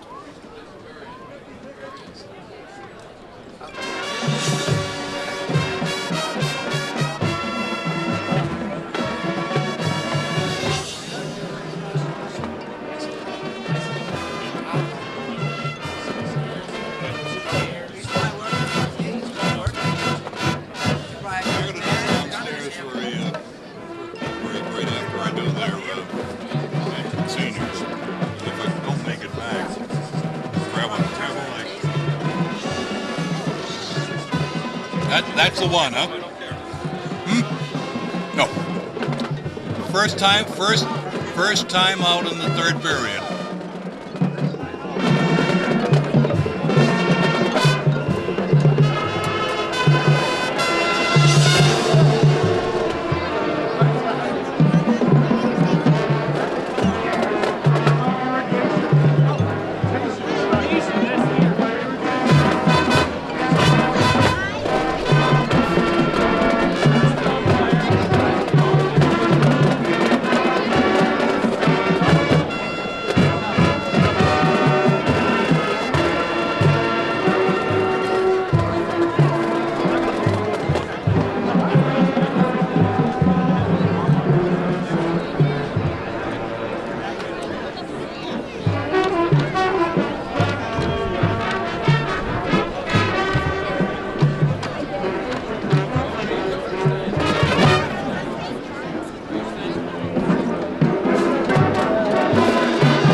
Ladies and gentlemen, the Nashua South Purple Panther Marching Band and the Color Guard would like to recognize their senior members on their final performance and thank them for their dedication and service.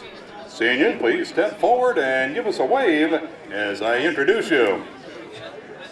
Nathan Blinn, Derek Byron, Jordan Clark, Michaela Foster, Jorge Garcia, Nicole Gaudette, Rachel Glastetter, Danielle Guidry, Tyler Hanscom, Will Hedrick, Christopher Humber, Marjorie Caston, Amy Martell, Hillary McCabe, Ambika Sastry, and Carolyn Wally.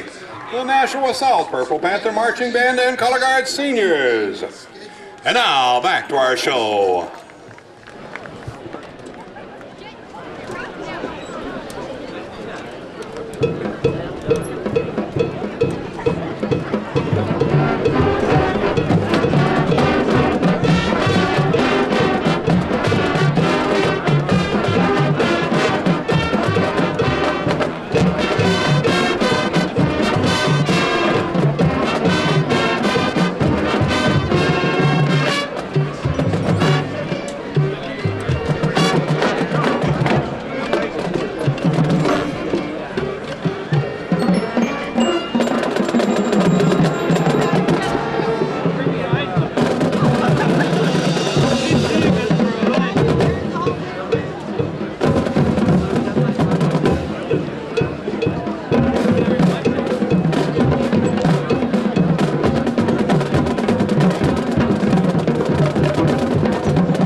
Welcome back to Stellos Stadium, everybody. Actually, you probably never left if you just watched those two fine performances of the Nashua High South and Nashua High North marching bands here on the Montefield turf. The score at halftime, the Nashua High South Purple Panthers 14 and the Nashua High North Titans 0.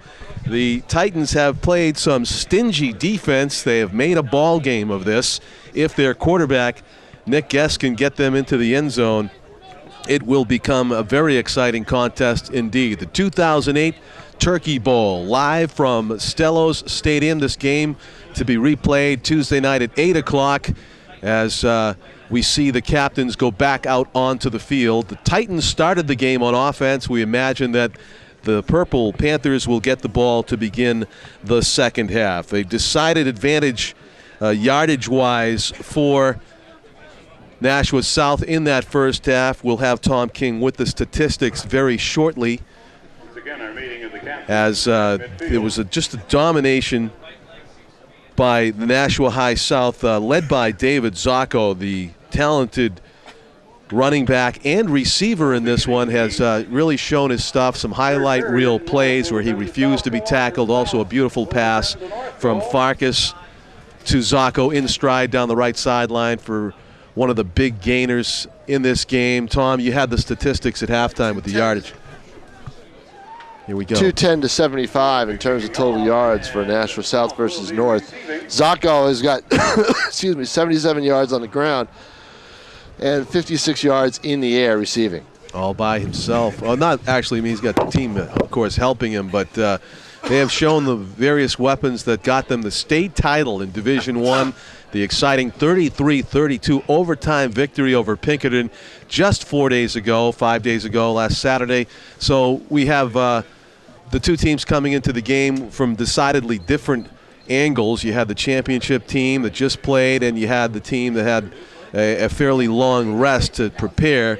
The underdog Titans today, who would really excite the crowd if they could get back into this game by scoring a touchdown here at some point in the third quarter. But it will be Nashua High South beginning the second half on offense. I'm John Collins along with Tom King. Our executive producer is Pete Johnson. The cameramen for today, you saw their fine work throughout the halftime as well with the bands Jim McLean, John Weathers, and Tim O'Neill. We also want to thank, on this Thanksgiving Day, CTAB, the Cable Television Advisory Board of the City of Nashua, and the Department of Parks and Recreation. We're just seconds away from kickoff to begin the second half of play of the 2008 Turkey Bowl. And John, the one thing that, if you're Jason Rober, you tell your defense you played great, keep it up, and you try to make some adjustments on offense to try to break somebody free. Nilson Besora's run back on a line drive kick that hits him in the chest. He catches it on the fly and runs it back to about the 35-yard line, a return of about 25 yards by Besora. Nice speed, and it'll be 1st and 10 for the Panthers to begin the second half. So we'll see what adjustments both teams have made. If we go heavy Zacco in the second half, or they let him ride off into the sunset, or if they try to get some of the younger players involved, South that is. I think, they've got a 14-0 lead, but of course no lead is safe because you can always have a turnover. Zacco in motion into the backfield, gets the handoff. He spins after the first hit and is wrestled to the turf after a gain of maybe 2 on the play. 2 or 3. They answered that question right away. They give Zacco the ball to start. They spread the offense out with all the wide receivers spread out. We've got a player down on the field, and then they just have Zacco come back into the backfield and get that ball. But North, again, great defense by the Titans, although we hate to see a player hurt down on the ground. Kevin Rosenberg shaken up for the Titans, number 56. Yeah. Is being attended. He might have had the wind knocked out of him, but he's pointing to his leg. He's going to get up. The head trainer for Nashua North is Amanda Canning. Also student trainer Greg Ux. The managers, Nika Legatova, Yesenia Monroy, Sam Kafka, Abby Lamb, Nicole LeMay. So on the Nashua South side, the head trainer Jerry Holland, assistant trainer Bill Kloss. So hopefully Kevin Rosenberg will Rosenberg has been a big factor in this defense. He has played very well today. He's a junior, 6'3", 240 pounds. He's up and out. Just a little bit of a lot of a limp. It doesn't look like he's going to be able to come back the way he's limping off the field. He's keeping pressure off of that right leg. So hate to see that. Could be a deep bruise, could be anything, but you hate to see a player limp off the field like that on Thanksgiving Day. But he has played very, very well today for the Titans. So that's a loss. Because one thing, that North is able to do, South's not getting much of a push, John. The holes aren't huge. The key is basically containing the running ability in the open field of Zafko. After the initial hit, yeah. Right, that's the key. And the holes just are not, they're not huge holes. 2nd and 8 for South. The direct shotgun snap and the handoff to number 21, Boudreau, with a short gain. It'll bring up 3rd and about 6. Again, if you're Jason Roby, you're really happy with the way your defense has played. Now it's open field time. Now that the South Panthers are going to try to get the ball in the hands of somebody athletic, Zacco, Haskell, somebody in the open field. That's Besora, who split wide to the left here, but looking right, throwing right, and nearly picked off. There is the play you were looking for Nashua North. If Casson Reed, who has played a fantastic game, could have held on to that ball, it was a pick 6, and you're on the board, and your best unit of the day, your defense, puts you on the scoreboard. Unfortunately, that just didn't happen. Well, at the very least, it was a great defensive stop by Casson Reed. He doesn't come up with the pick 6, but there's a fumbled snap, and it's on the turf. That's going to be a big loss for Nashua on the play and North's football. So they don't get the interception for a touchdown, but they do get the defensive stop, and a miscue on special teams by South gives the Titans the ball deep in South territory to begin the second half. Boy, a loss on that play of 21 yards. Farkas just couldn't hang on to that snap. So that was and the break for the Titans. They almost had one, and now they get another. And I think that near interception just kind of rattled South a little bit, don't you think? The play that the doctor ordered for North to give them the field position and give them a chance to cut the South lead in half and make this an exciting Turkey Day game. There's Guest with a 3-step drop. He's going to loft the ball to a wide open receiver. Touchdown! Nashua North. A wide open receiver there was number 11, and that is Trevor Rancourt, who was by himself in the front right corner of the end zone. Nice pass by Guest. Touchdown North. Well, you get the break, and then you get the play. It's one thing to hand your offense the ball 18 yards away from the end zone. It's up to this offense, which hasn't really moved the ball all day, to get it in the end zone. And Nick Guest, see, he's the difference. You give Nick Guest an opportunity, and he's going to capitalize on it. And he's able to make that play, and Rancourt wide open. Important extra point is good. A line drive low, but through the posts by Guadis, and it is a ball game. 14-7, striking quickly.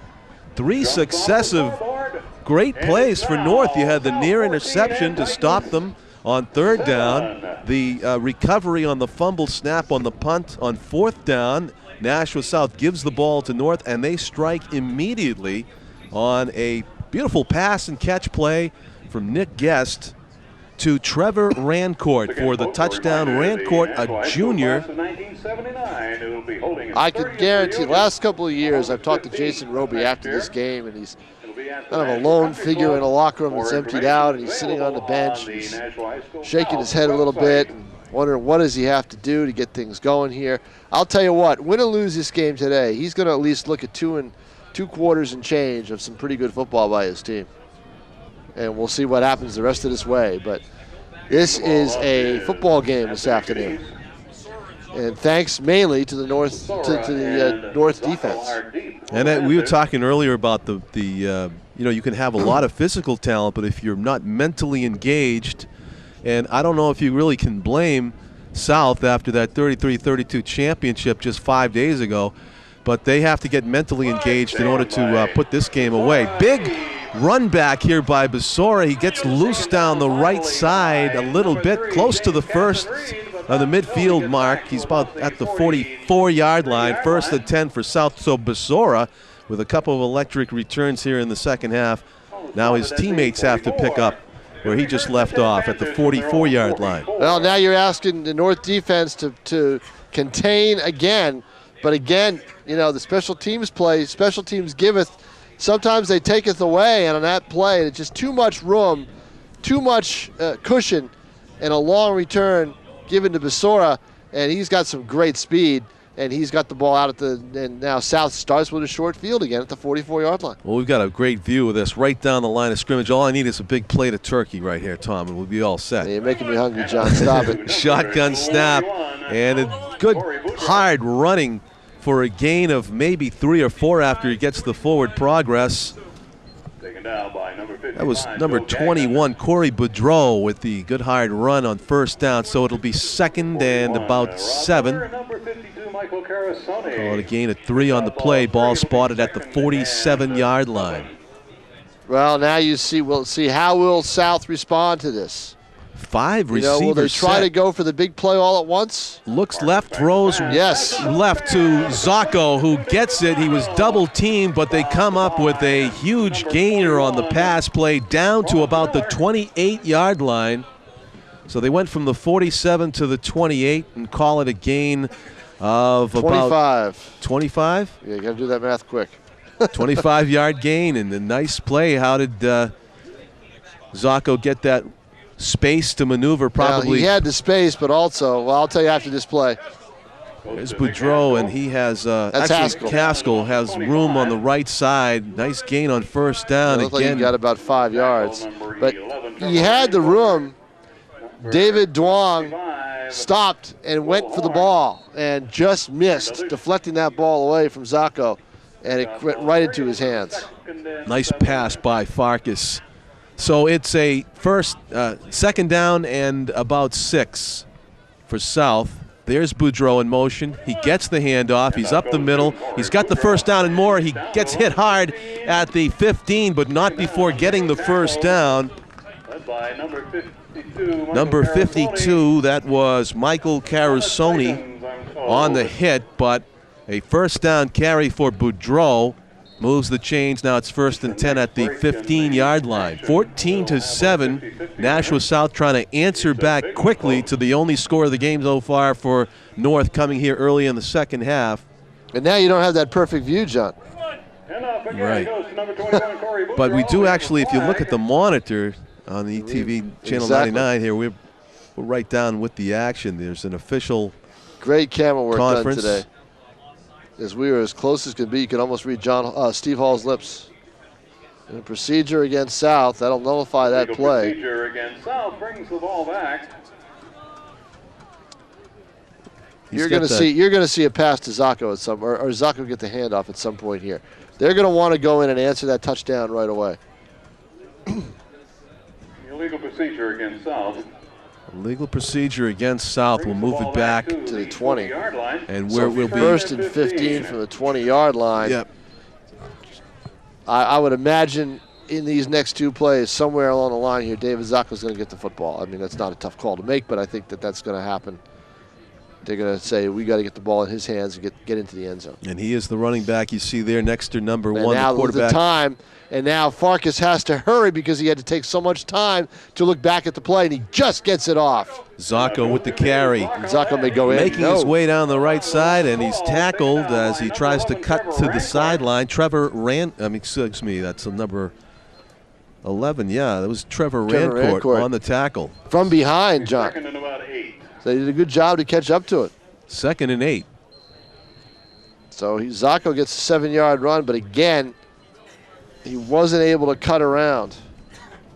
Trying to spread out the defense with that wide offensive set. Zacco, the carry. He's up the middle. Great cut. John. Up the middle. Flag flies as Zacco flies into the end zone. Flag at the 18-yard line. We'll see what that is. Another brilliant run by number 24, David Zacco, but this one may come back. And it is coming back. Oh, a tough call there. Negate that.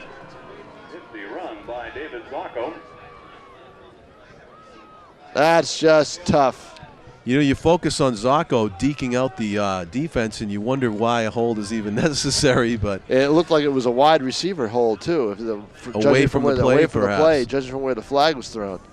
So that's a huge penalty, needless to say, after takes a touchdown off the board and moves Nashua to, it's a 10-yard penalty, so it moves them way away from the first down marker, which is down near the 5. They are out at the all the way back at the 27-yard line. Farkas in the shotgun all by himself. Looks to the right, fakes, throws left, over the middle, intercepted. Rancourt. Brilliant catch. Rancourt. Wow. Having a game.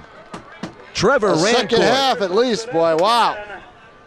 Beautiful coverage by Rancourt, sticking with David Zacco, and the pass just underthrown by Farkas and taking full advantage, laying out like a center fielder. Trevor Rancourt with a big catch, not only taking possession of the football but taking away a golden scoring chance from the Panthers. It's 1st and 10 for the Titans, 8:15 to go in the third quarter of the Turkey Bowl.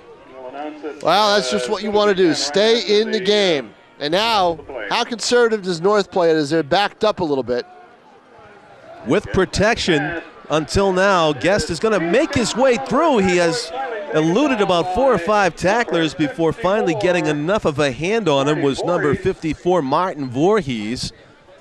But a nice gain by Guest. Well, Nick Guest is an athletic kid. Again, he's probably the most athletic quarterback they've had in a while since Casey Hobson. You know, and he has really got some moves running the ball, and he's got the great arm. Guest right up off the turf into the shotgun. He's going to hand it off to Coughlin, who's got some room. He bursts up to about the 25. He's still on his feet. He's down close to the 35-yard line. That'll move the chains in a big way for Coughlin. Sean Coughlin, the senior. Titans coming out here very energized in the second half. I just want to know where the bus was that brought that other Nashua North team in at halftime, and they had all that time to change uniforms. 17-yard run by Coughlin, longest run play of the scrimmage from the day. Quick hitter down the right sideline. That's Andre Williams, who gets out of bounds into Nashua South territory. They'll mark it at about the 35-yard line. Tremendous gain on a quick hitter to the right side from Nick Guest to Andre Williams. They do a double high five in celebration. So a quick slant pass and up the sideline. Mixing up the plays, jumping up off the turf and getting back to the line of scrimmage. This Titans team looks determined right now on offense. Stepping up is Guest. He eludes some tacklers, still on his feet. Eludes about 4 or 5 tacklers before he's finally sacked for a loss of about 4 on the play. It'll bring up 2nd and maybe 12. Well, there's the defensive play that South needed. They were on their heels completely back and back and back, giving up really 2 big plays in a row of 50 yards. And they needed that little bit of a sack and that negative play to get their defense back in shape. So there is number 59, Nicholas Cummings, the center for the Titans, who's been handling these shotgun snaps very well during this game. He gets it back to Guest, who throws and hits his receiver Rancourt for the first down. He's inside the 20. Threading the needle that time was Nick Guest, and a sure-handed catch by Rancourt, who's having a tremendous second half. 1st and 10 for the Titans. They're threatening to tie this game up, Tom King. Incredible. Best turkey game we've seen in a while. But I saw Rancourt open as he slipped between 2 defenders. The only question was, would Nick Guest see it? And he did. Guest will keep it. He's got it on his hip. He runs to the right, and he's hit by 3 or 4 tacklers. A good job of containment that time, led by number 44, Chris Thistle, for the Nashua South Panthers. That'll bring up 2nd. A running play all the way. And again, the 2nd series in a row, South snuffs it out. That's a sack credited to Thistle. It'll be 2nd down and 13 after the 3-yard loss. Ball is spotted at the 21-yard line. And now the question is, does Guest put the ball in the air again? And my guess is he's going to. He rolls to his left. He throws across his body. It is complete. Plowing toward the first down marker and getting it apparently is number 41, Rob Miller, who refused to be tackled shy of the first down marker. Boy, what an attitude by this North team. They just all of a sudden came out of their offensive slumber and woke up. And right now, tackling them isn't good enough. You've got to bring them down with 3 or 4 players. Jason Roby said something to this team beginning, it looked like, in that huddle on the field near the end of the first half, and it is carried over into the locker room and out of the locker room. That's a good timeout by Al Neville's defense, the South defense. They needed to catch their breath, and Al Neville's going out to talk to them. There's Al Neville, you've known for many years, Tom. Yeah. He's out there for the Nashua South defense and a fixture on the sideline here. A fixture on the sideline and probably a voice that they're hearing very loudly right now in that huddle. As we zoom in on Al, he's talking to him, but he's talking to him with a little bit of energy. It really isn't that this South team has played poorly. I would say it's just a matter that they don't want it as much as the Titans appear to right now. Now you've got to be very careful if you're the Titans, because I just heard, assistant coach Dante Larendi tell down at the sideline, don't force anything. Mm-hmm. Don't try to make something happen if it's not there. Although they were able to convert that miscue on the punt right away last time with that pass from because it was there. Rancourt, because it was there. The receiver was wide open. Nick Guest is hitting open receivers. And I'm sure that's what Al Neville told his defense. You've got to respect these guys. Left in the third quarter, rolling to his right, throwing. It is caught by Rancourt. A nice tackle made there by Zacco, and a great catch on the fingertips, just shy of the touchdown. Looks like it's probably about the 2-yard line. So let's call it 2nd and goal to go at the 2. This may be Coughlin territory here. Coughlin has it, and he doesn't get. Still going, but gets back to the line of scrimmage for no gain. So that'll bring up 3rd down. Down by number 70, Neil Tansey. So Guest and Rancourt teaming up again. The difference that time is the Rancourt was not all by himself. He had Zacco on him like a blanket. Those two have been trading assignments. Now, for the defense. What do you do here, John? Your best success has been Guest in the air. Do you stick with that for only 2 yards? It looks like that's what they're going to do. And he's got somebody coming down on him. He throws to nobody. The referee and the back judge, the umpire, appeared to be the only one in line to catch that ball. No one was there. Guest just got rid of it. Guest was in the pocket. You could have called intentional grounding on that play. They decided not to, and now it was a creative place to throw it for intentional grounding. I think that's why he got away with it. Now the decision. 4th down, and I think if you're North, you got nothing to lose. You go for this. Yes, you do. So it's goal to go for North. Guest calling signals in the shotgun, backs up 2-3 steps, throws it, and it is incomplete. He had it and dropped it, John. Coughlin had it in his hands. I think it was Coughlin. Yeah, it was. Coughlin. Very difficult catch as you're turning and spinning down below your knees. So Coughlin did have a chance, but it goes off of his hands into incomplete territory, and it is Nashua South's football. 1st and 10 from deep in their own end, a chance to escape what could have been a tie game right there. That is just a tough situation. And again, hindsight 2020, they were going for Coughlin all the way, but you know what? Rob Miller broke out to the left side, John. He was wide open on the left side of the field for a touchdown, but the play was never designed to go that way, so Guest never even looked that way because he wasn't supposed to. He had his eyes set on Coughlin. Flag before the play is even whistled dead behind the line of scrimmage. Someone jumped and had to be false start by somebody. Yep. Illegal procedure. So that'll be half the distance to the goal. Half the distance to the goal line. And despite what is for the moment a setback and a disappointment for North, they do have an opportunity here that still presents itself with South pinned deep in their own end. What an opportunity they had, though. 2nd and goal from the 2-yard line. Titans have been playing excellent defense. Let's see what they come up with here. Zacco slips a little bit, and he's tackled near the original line of scrimmage.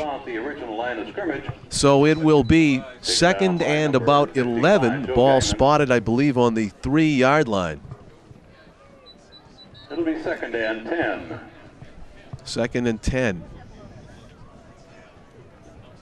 That's just, but still, if you're North, you're just bemoaning the fact you weren't able to get this game possibly tied.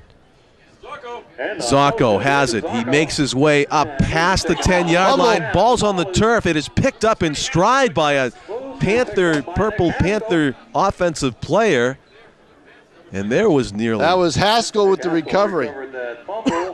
But still, I can see the energized body language on the part of the Titans. They feel like they can come up with a stop here. They nearly came up with a strip and a turnover. 3rd and 3 yards to go for South.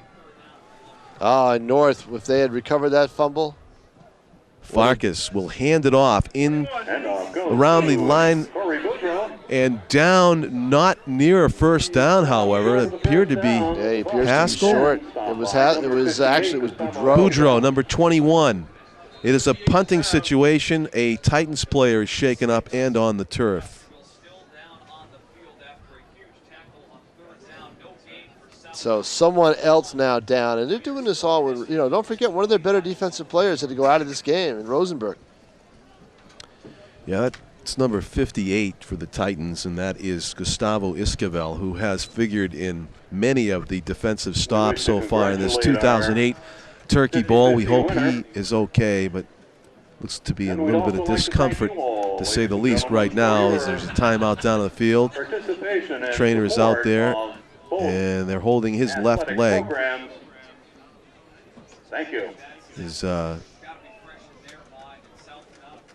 calf area. Maybe, hopefully it's just a cramp and it'll go away. But I believe Esquivel got credit for that tackle there. Was in on it to stop. Well, he's limping. Wow, good job again by the North defense, which is really the story of this football game.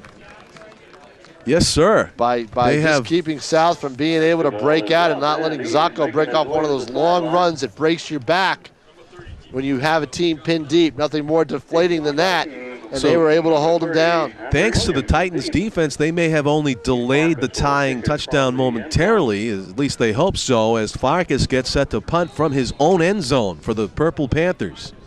14-7, the state champion Nashua High South Panthers lead this one, but it is a ball game here. Just underway in the. He's going to pass it. He pulls it down. He throws it. It is nearly intercepted, but it falls incomplete, and that is going to be North football. Oh my goodness! The fake punt. Farkas just held it into passing form as soon as he got it. Clearly a design play that goes incomplete, and it is the Titans territory. I mean, that's a. He had nobody. There was coverage on that play. That's just unbelievable. So now it's going to be 1st and 10 for North, just outside the 10-yard line. They can get a first down without a touchdown. And they'd love to do that. So it was almost like Nashua South was playing like the team with nothing to lose on that play. Well, it's on a game. The fake punt. That's just a big call. He's in, John. That's Touchdown. Andre. He's in. Andre Williams, almost untouched, coming around from right to left behind the line of scrimmage with a full head of steam, blows into the end zone, and look at this Titans team celebrating that touchdown.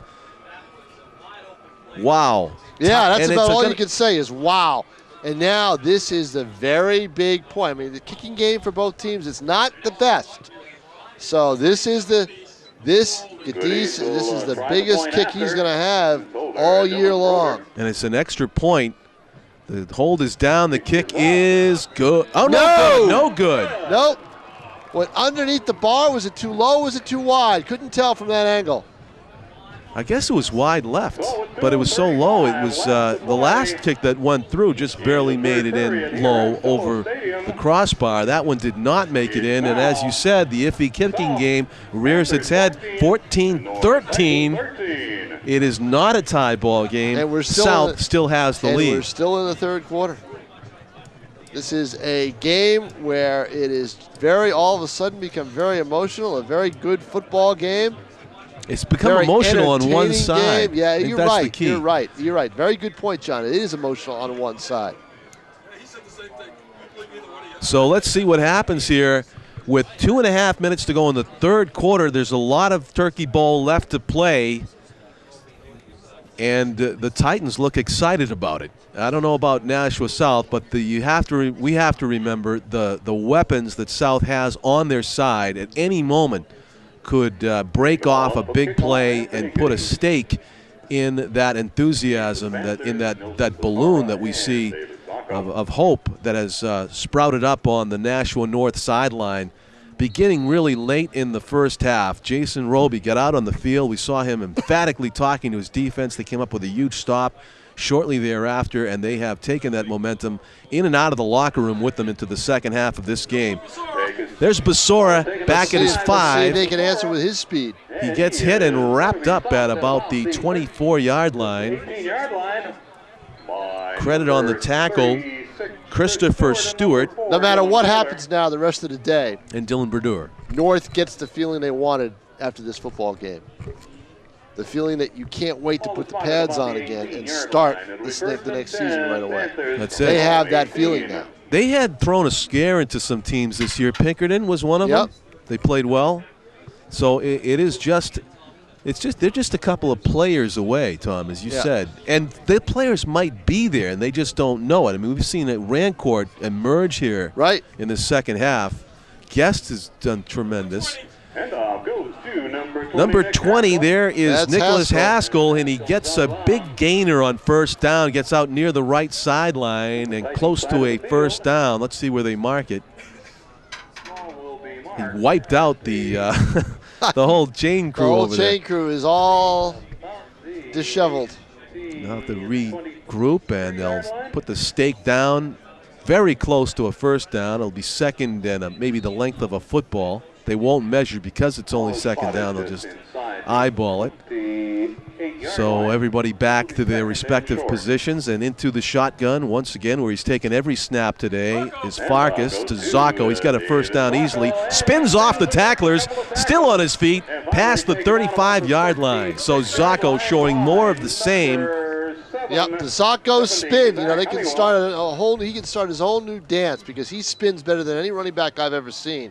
And eventually North Zach Honeywell, the sophomore lineman, said, "I've had enough," and he grabbed him from behind. You know, the defenders, kind of when he turns his back like that, it looks like somebody groping for a light switch in the dark trying to bring him down. They can't find, where's the handle on this guy? Yeah, where is it? It's a big wall. Good analogy. Off the fingertips of Farkas, he's going to take a knee and get sacked way behind the line of scrimmage. Credit for the sack goes to Dylan Brodeur, number 4. Big play for the Titans as we saw Zacco, kind of energize his team with that run negated there by the fumble shotgun snap by Farkas. So it's at the 28-yard line. It'll be second and 18 on the loss of 9. Farkas looking to the cue cards to try to find something to get his team going. He's going to pass. He throws it to the right. Do it right there. Slant in, complete. Good tackle after the catch by the Titans. So they save a first down, but getting back a big chunk of the 18 yards that they needed. Oh, a huge chunk that they needed. Out to the 43-yard line. They gained 15 of those 18 on that one pass. And it was Frederickson. A slant pass to Frederickson that you wonder, just one more stride and he could have been off to the races. 3rd down and 4.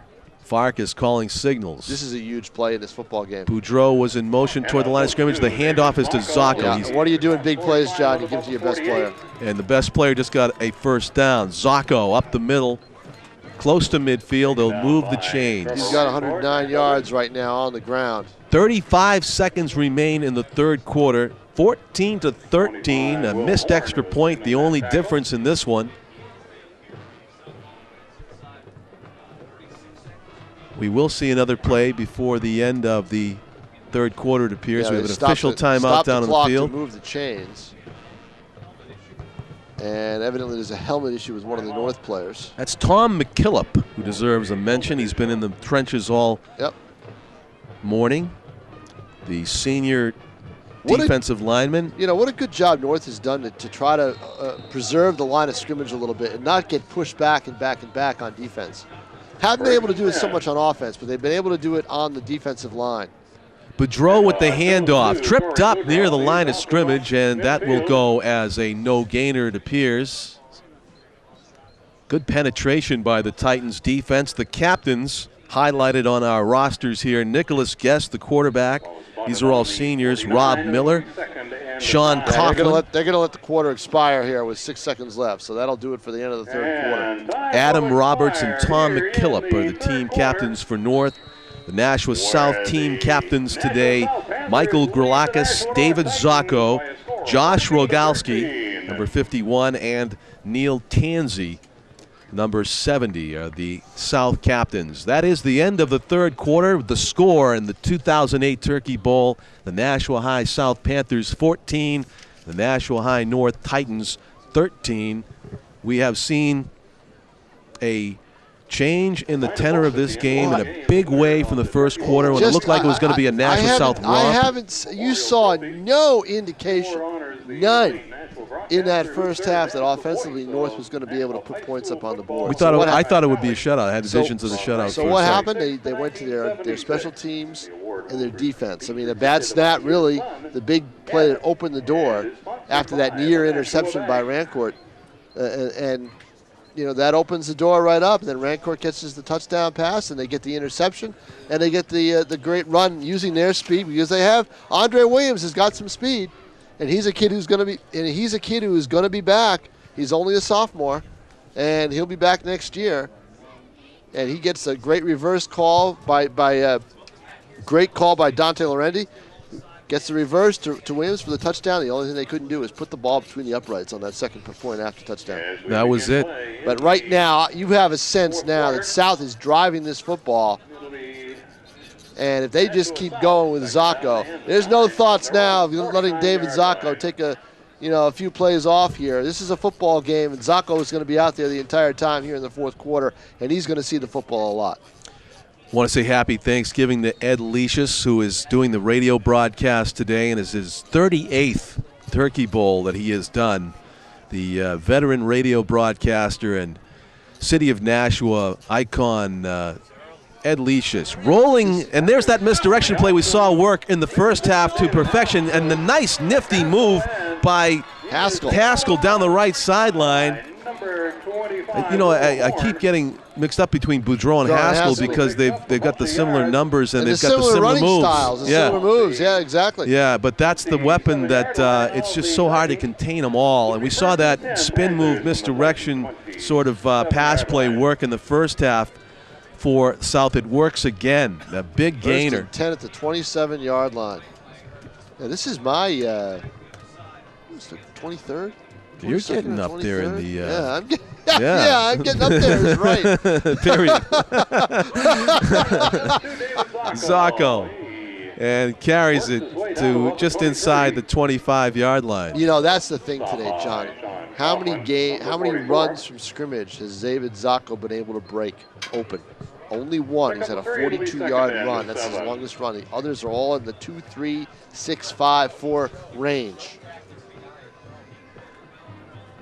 I mentioned that one was 3 yards. He's over 100. He's got 112 right now. There's the handoff to 21. Boudreau jumps into the pile, but there's really nothing there. Great penetration, and underneath there you see number 55, the nose guard for the Titans, is Joseph Gagnon, who is 6'1", 265 pounds, and he has been an immovable object for much of the game. Clogging up the middle on that one, and he'll take a break on this play. pass play. Farkas is looking over the middle. It is a incomplete pass. It was well thrown, but off the hands of number 5, Nilsson Basora. Very well timed and thrown pass by Farkas, but a difficult catch. Maybe the sun had something to do with that. We mentioned how the shadows creep in here in midday, and looking back into that. Yeah, and we are at midday. We're 12. You know, it's just after 12 noon, so we are at that point. Farkas so going for it on fourth down and 6.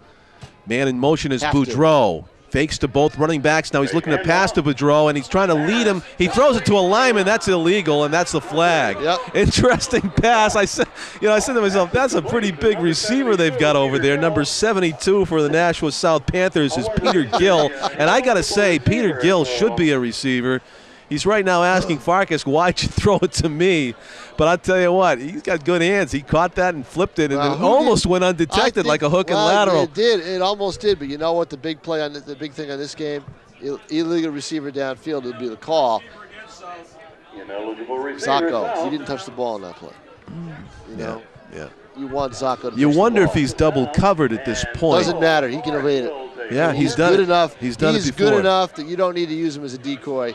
You just go with him. I got to say, Tom, you're an equal opportunity critic sometimes. You'll call it like you see it. You saw a fourth down call that you didn't like on the Titans side, and you call it. Now, the play call there. Yeah, I would have liked to have just seen Zacco get the ball, Yeah. either as a receiver or a runner, and let's see what he can do with it.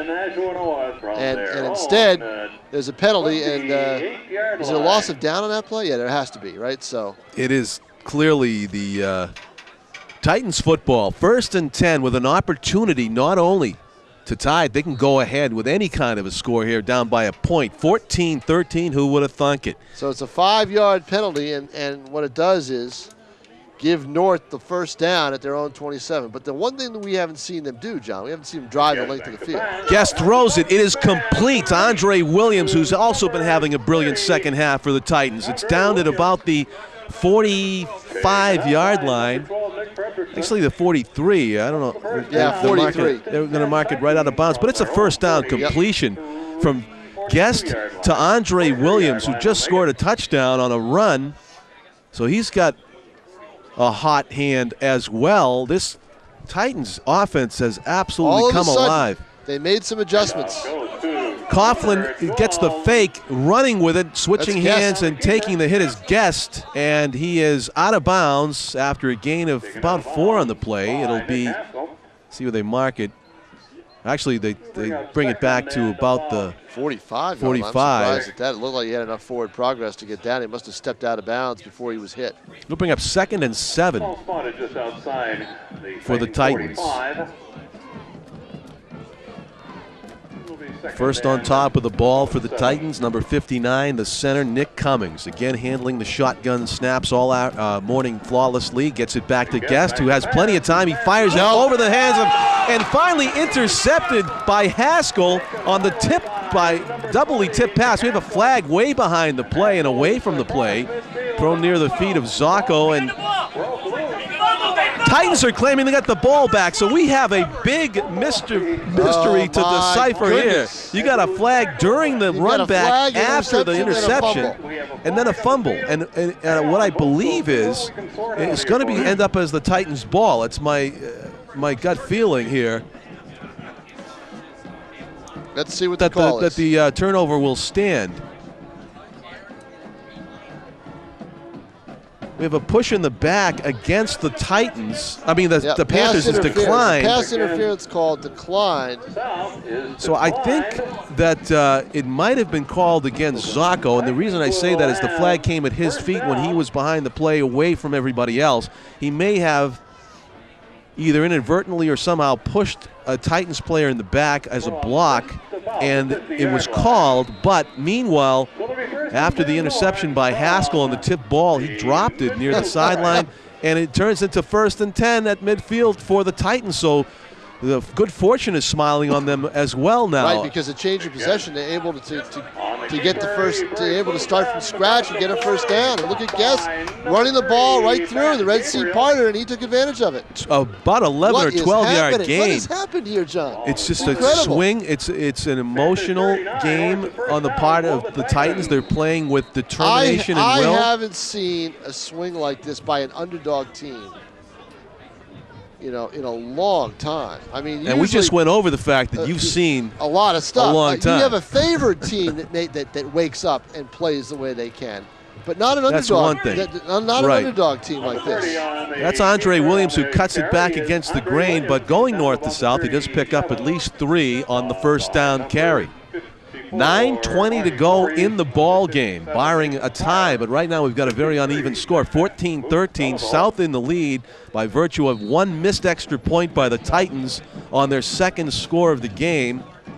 The Titans driving here on a turnover after the interception gave them new life in South territory. Ball at the 42-yard line, 2nd and 8. Guest calling the signals, has receivers 2 split wide left and right. Oh. Flag goes A before flag, the snap. and look who's wide open at the top of the screen, top of your screen. Andre Williams, Wide open. number 30, but a setback for the Titans drive here. False start will move him back. It'll be 2nd and 13. As the ball is marked down at 38. 8:51 to play, 1-point game. They can't take away the fact that we've had a great turkey Great turkey bowl bowl game. game. Yeah, a great game.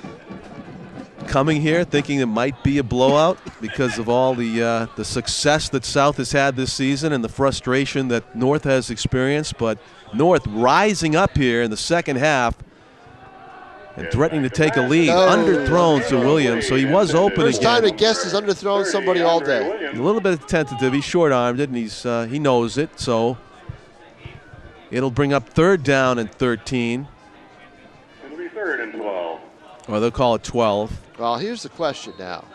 Is it 2-down territory for the Titans with 8:33 to go? Where the ball is, I'd say yes. Or do they use their punter to get field position and pin South deep and try to get it right back again? I'd say yes to that, too.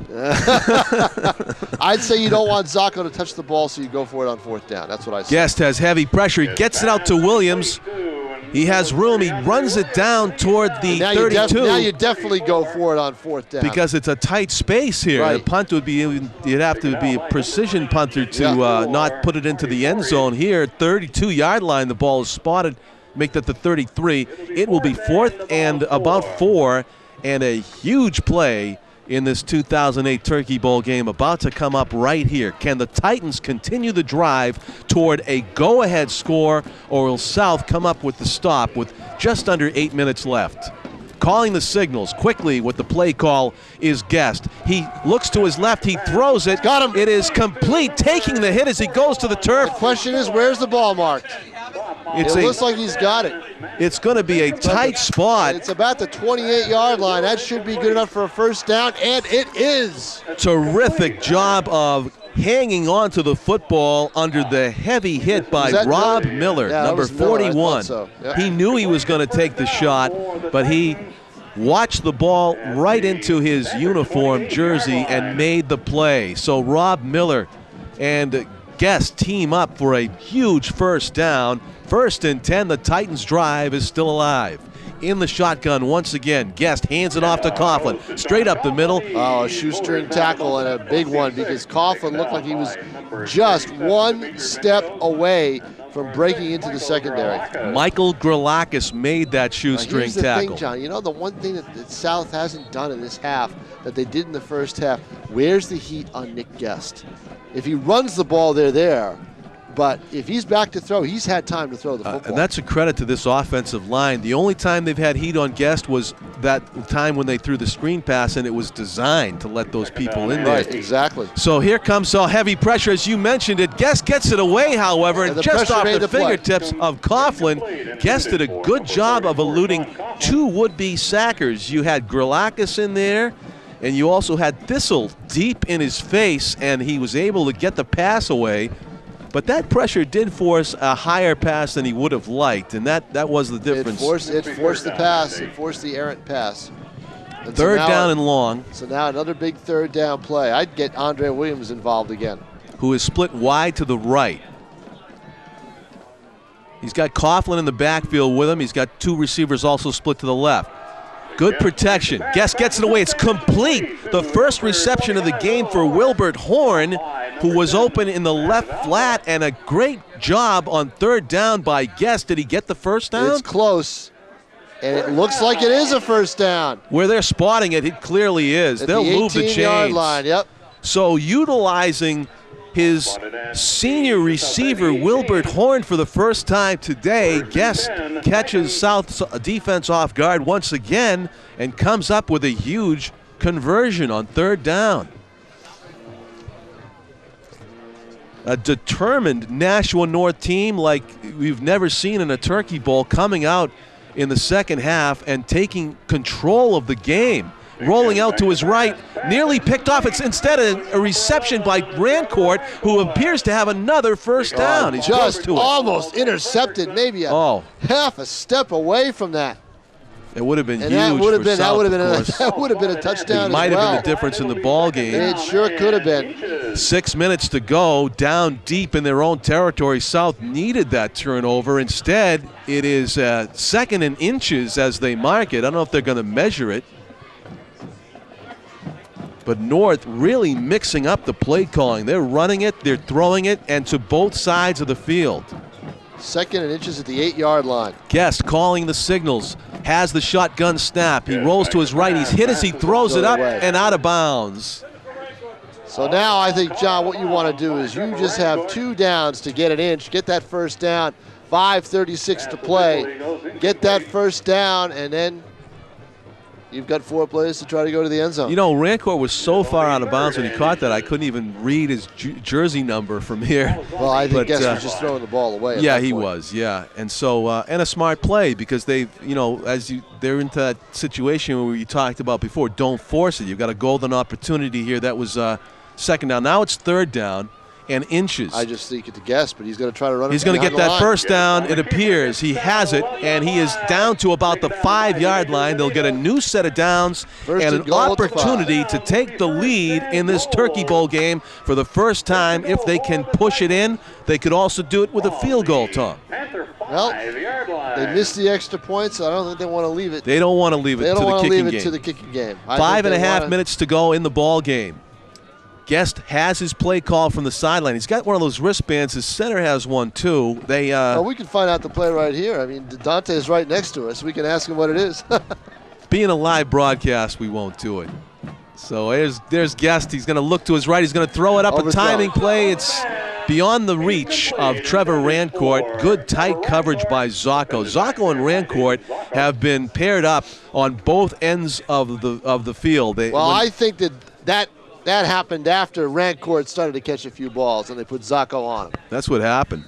Trevor Rancourt has emerged as an offensive weapon for the Nashua North Titans in the second half. He's also had a brilliant interception on defense and changed the face of this game completely here as North looks to go ahead. It is second down and 5. He's running to his right. He's looking for a man. He throws it off the fingertips. Yeah, you heard the coaching staff maybe in the background if our mics picked it up. They wanted Guest to run the ball there because he had some real estate open in front of him.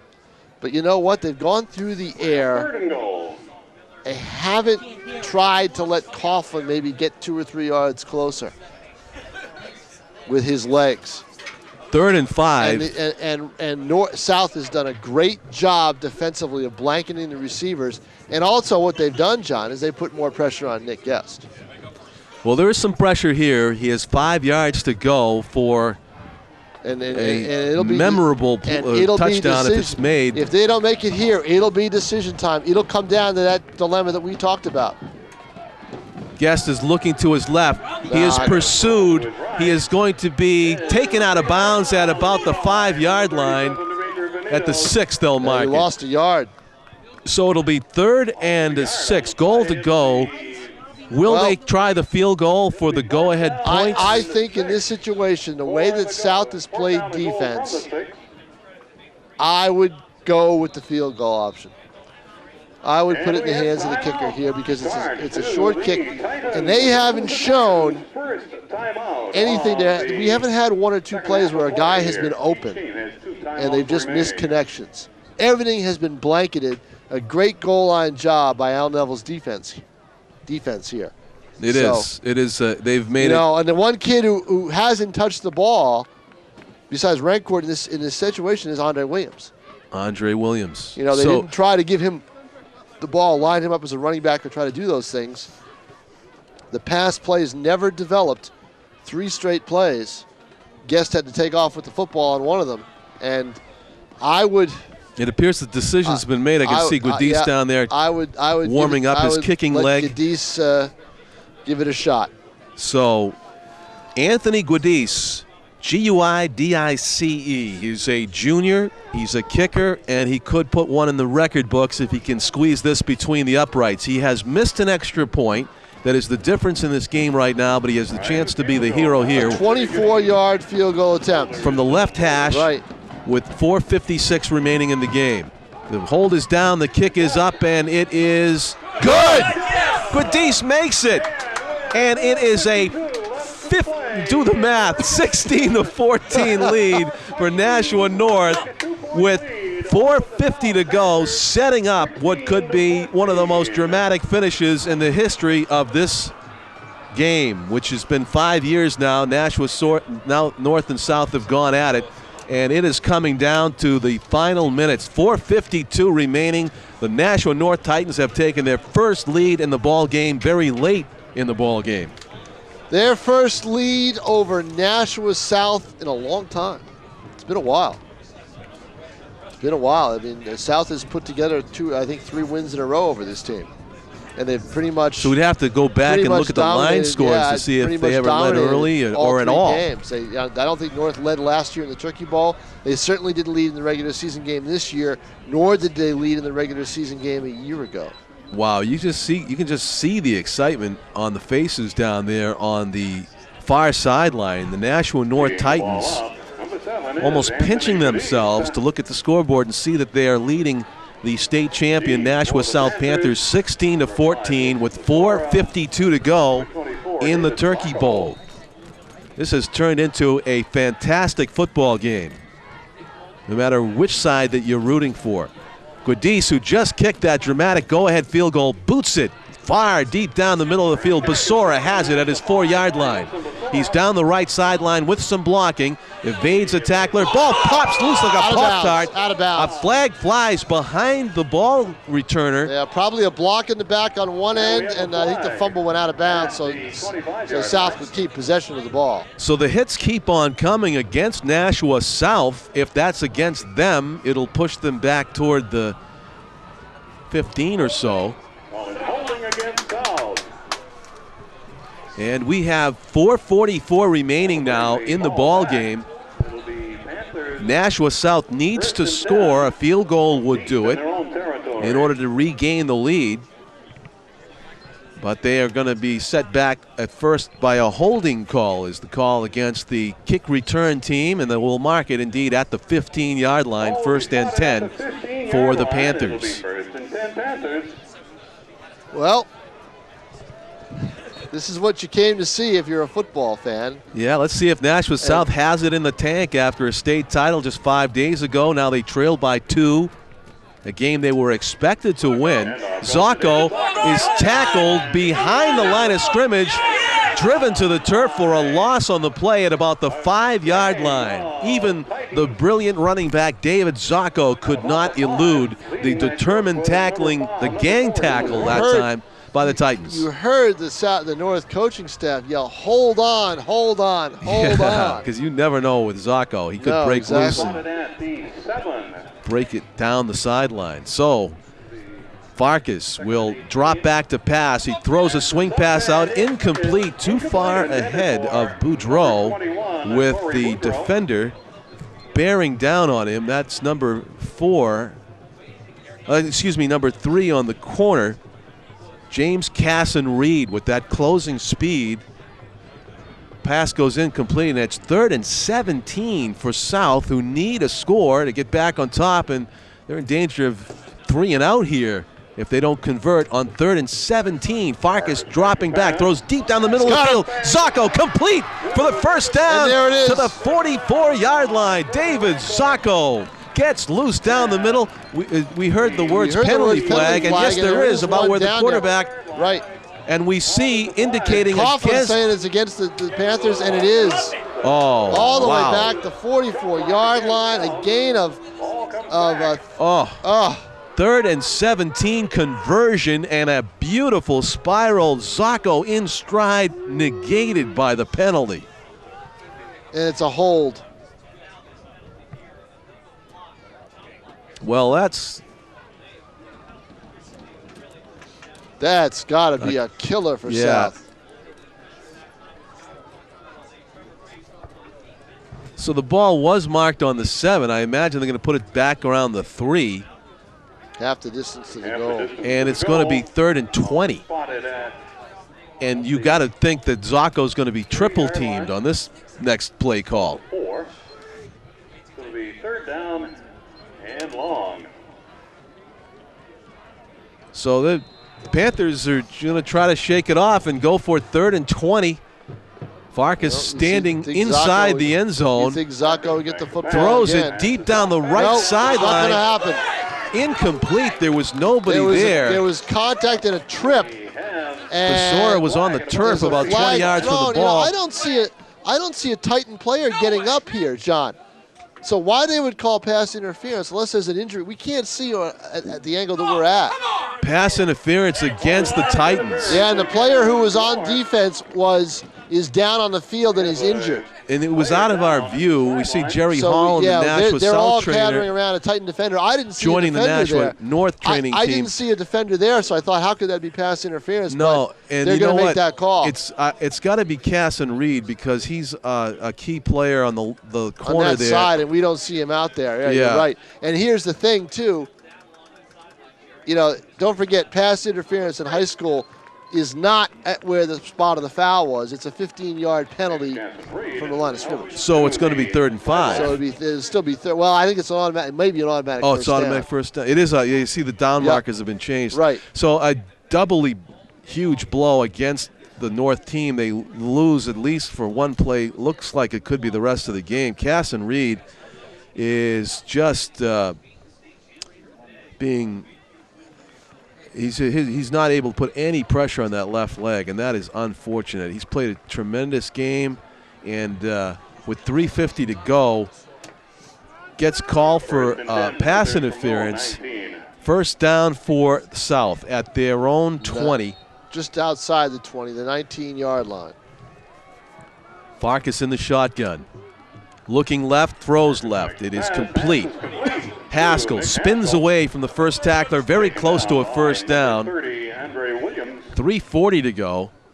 Nashua South maintaining possession of the football by way of a pass interference call to keep this drive alive.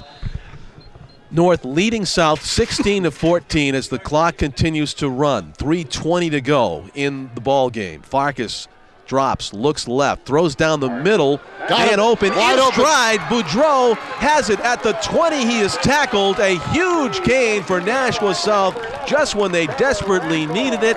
Corey Boudreau gets loose with that great speed down the middle of the field, and Keith Farkas couldn't have run down there and handed it to his receiver any better than he threw that football. A 52-yard gain. Unbelievable. But here's what happened. The defense softens up in the secondary because they're all bunched up at the line of scrimmage on 2nd and inches. And Boudreau able to get free. What a game we've got. This Farkas is what you want to see. stays in the air. He throws it inside. Nearly picked off by Andre Williams, I believe. No, number 25. That was Wilbert Horn, who was in front of the receiver and nearly came up with a game-winning interception there. Horn, tremendous defense. Farkas staying in the air. That one wasn't such a good pass. 2:56 to go in the Turkey Bowl game. Nashua South trying to get back on top. They led for about 90% of the game until this point, and they gave up the go-ahead field goal by Guadis. Officials timeout on the field as a shoe comes loose. Looks like.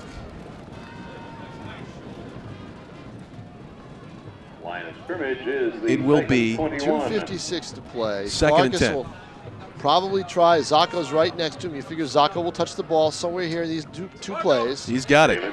Shifts past the line of scrimmage. He's wrapped up there. He got about 4. 17-yard line by number 55, Joe Gagnon. Joe Gagnon again, the nose tackle in on the tackle. Carasoni also, the linebacker, coming up to help make the stop. You need 2 or 3 players to stop Zacco. Third and about 6 from the 17-yard line. 3rd and 6. Ball 2:33. spotted at the 17. 16-14. Nashua South trails. The handoff. Haskell has a block. He's hit hard, though.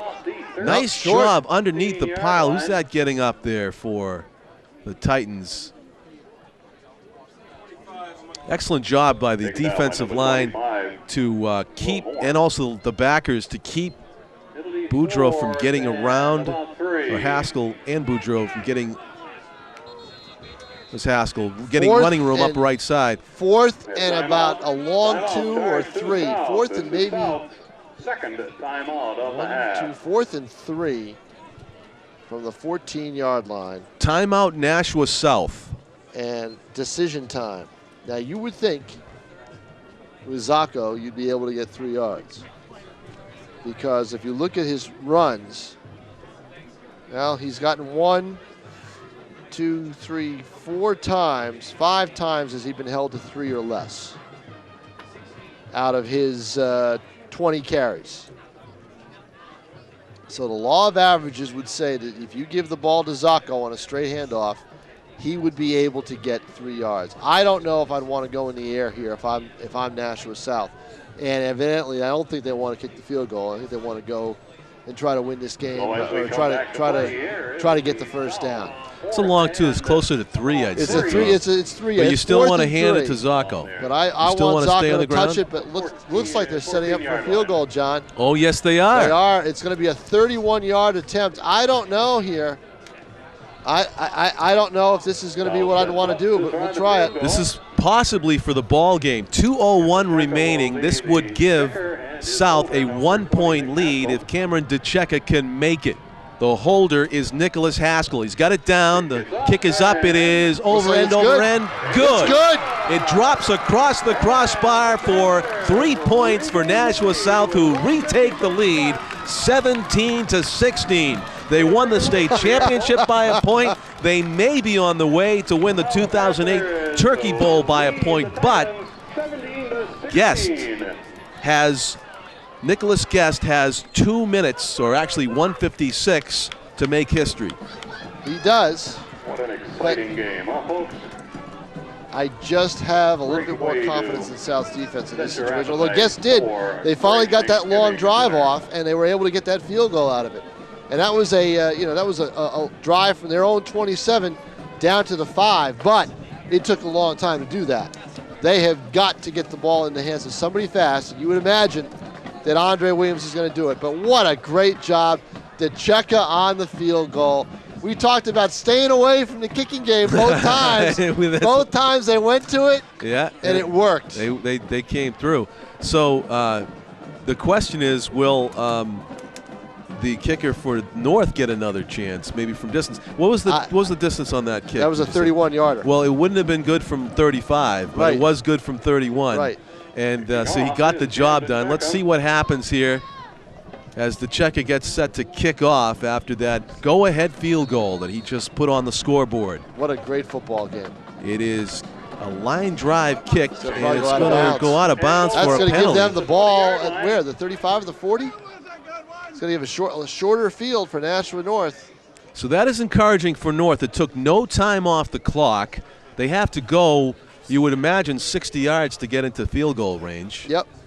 And it's doable the way they have moved the ball in this second half. But they have to be perfect. They can't afford to mess up because they're going to run out of time here in this Turkey Bowl game, and they've got to do it against the state championship team. The Nashua South team may not have played with the same intensity and emotion as North, but now they only have to manufacture it for 156 to win the ball game. So it's a tough task for the Titans. The big play, a 52-yard completion from a great quarterback, Farkas. Again, I want to credit our Two camera throws. crew, Jim McLean, John Weathers, and Tim O'Neill for doing an excellent job in today's game. Our executive producer, seated behind us, is Pete Johnson. We also want to thank CTAB, the Cable Television Advisory Board of the City of Nashua, and the Nashua Department of Parks and Recreation. So it'll be a 1st and 10 on the 40-yard line, I'm pretty sure.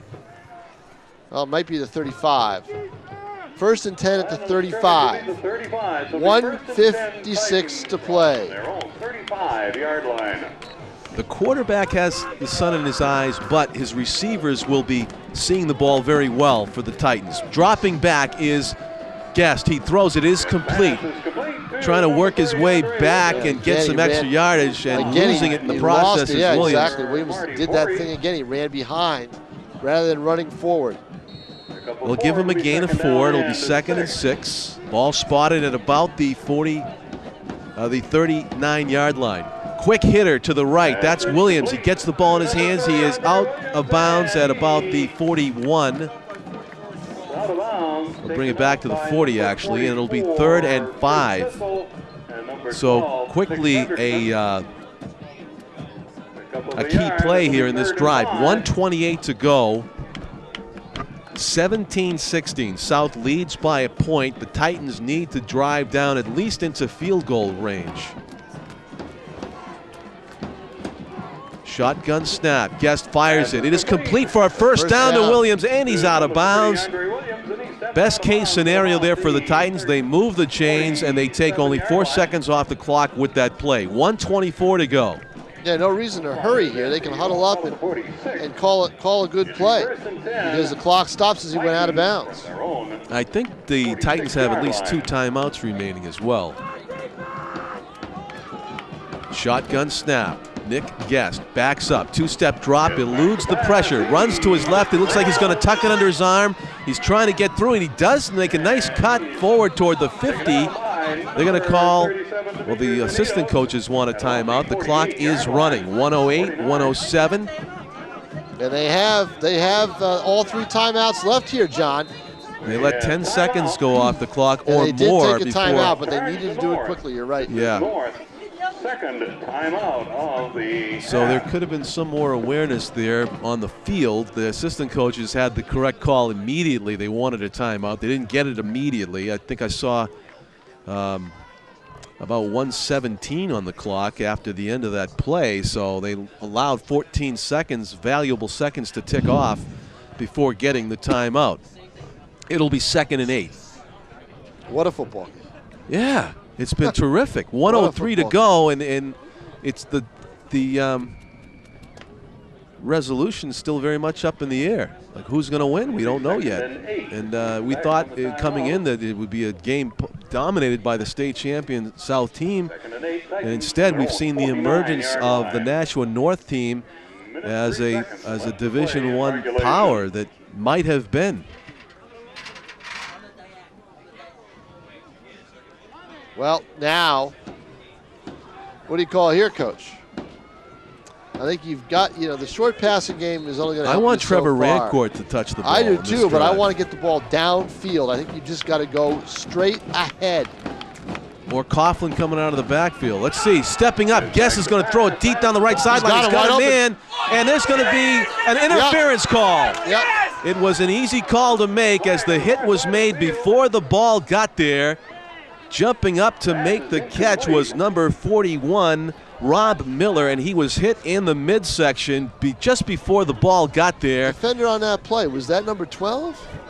Was that Frederickson? I believe it was. So that is a big, big play. That might even be field goal range right there. It's only 15 yards from the line of scrimmage. Only 15 from the line of scrimmage. It's not where the foul occurred in high school football. Not where the hit was made. Okay. The hit was made about 25 yards down the field. It's only 15 yards from the line of scrimmage.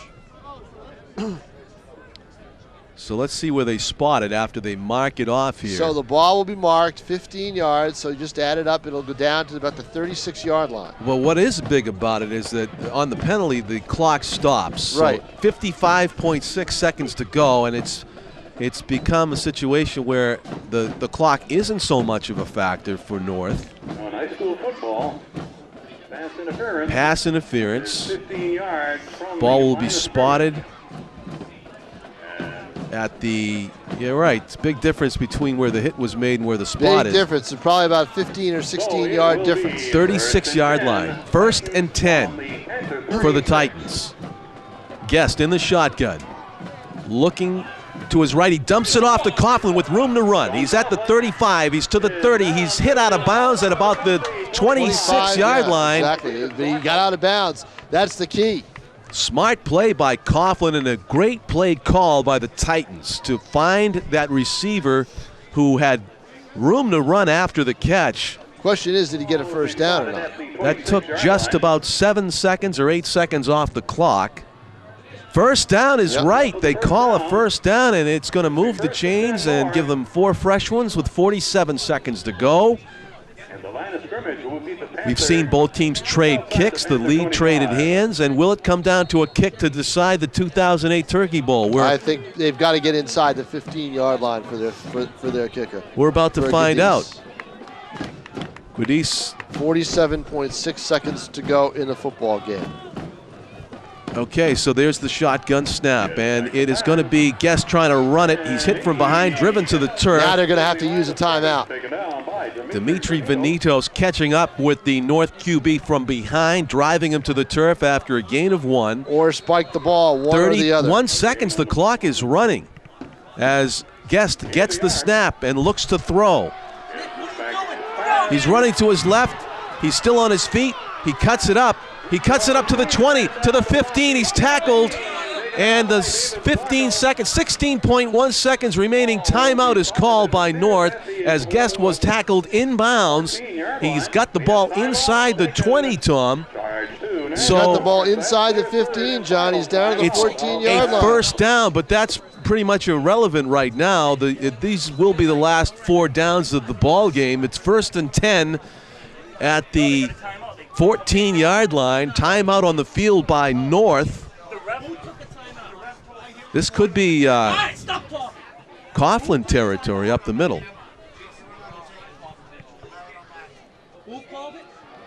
So by my calculations, North would have 1 left. I believe they've used 1 timeout in the series, haven't they? Or do they have 2 left? 2? We're hearing up here in the booth that South took the timeout. Did South take the timeout? I would think that North. So North would be down a timeout, so they only have 2 left. Yeah. I would be amazed if you get South 3 and a half, called a timeout. So that was their 3rd this half. So they're out of timeouts. So North is out of timeouts. If they North is out of timeouts. Now there's some confusion. Yeah. Coaching staffs both are wondering who it is. Because if it was a North timeout, they're out of timeouts. But if it was a South timeout, they've got 1 remaining. Right. I think is so what it who comes was down the to. timeout? And the thing is, we won't be able to get an indication from up here. They've just got to ask the coaches directly. They're asking him right now. They're asking the who head took that coach, timeout. Jason Roby's down there asking him right now, what's the timeout situation? And it looks as though, Jason Roby's saying we didn't call it. They're going to kick a field goal immediately? They're going to go for the win right here, Tom, Well, on first down. Because they don't have any timeouts left. Okay. I think I'd go for the Trevor Rancourt in the right corner of the end I would go zone with another, first. right. But So here's another field goal. This one is going to be 33 yards, John. unless they fake it, it'll be a 33-yard field goal. They just moved it up to a 32. Yep. This is for the ball game. Anthony Gudice Gudice is going to try to kick it through. It's 17-16. High South snap. leads. It's No. ball. It's going to Doesn't have flutter enough. to the right. Doesn't have Incomplete. enough. And South is going to hang on to Yep. this game. 11 seconds I'm remain surprised. Why try the field goal with 16. Yeah. Try for the end zone. Go into the end zone. Guest has the arm to right. reach the Guess end is zone. the honor to reach the end zone. Yeah. Why not go to the end zone? A couple times. Yep, exactly. Because you're going to kick in, you're going to try the kick at some point. And not to be. They went for it. And But what a game, though, for North. What a game. terrific. What a fabulous football game. You know, what a way to celebrate the holiday at the start of the day with this kind of a game. Terrific. John, a pleasure working with you. Always, Tom. Thank Happy you very much. Thanksgiving. Tom King of the Nashua Telegraph. You'll read about the game tomorrow. 11 seconds on the clock, just a formality as the North Titans miss the field goal, and it will be a 17-16 finish here, barring some sort of disaster for South. They'll just take a knee, I'm sure, and call it a ball game. And a great ball game it was. The 2008 Turkey Bowl game, Nashua South coming in as the state champions. That's it. Taking a knee for South. And it's over. So a terrific ball game. Nashua Titans making one of it in the second half. They were down 14-0 at halftime. They come out and get 3 scores, a couple of touchdowns and a field goal, put 16 points on the board. But Nashua South, the field goal by Cameron DeCecca, the difference in this one. A 31-yard field goal to win the ball game by the narrowest possible margin, 1 point. So South won the state championship. They won the Turkey Bowl game by a combined 2 points. But they won, nevertheless. And I see David Zacco and this long line of purple and white. Terrific ball player. He'll be shaking hands at the end of the line, as you see it, number 24. Our executive producer, Pete Johnson. Our cameraman, camera crew, again, Jim McLean, John Weathers, Tim O'Neill. I'm John Collins, thanking you for watching the 2008 Turkey Bowl game. Also for Tom King, live from Stello Stadium. The game to be rebroadcast Tuesday night at 8 o'clock if you're not watching the rebroadcast already. And I'll say happy Thanksgiving and have a great day from Stello Stadium.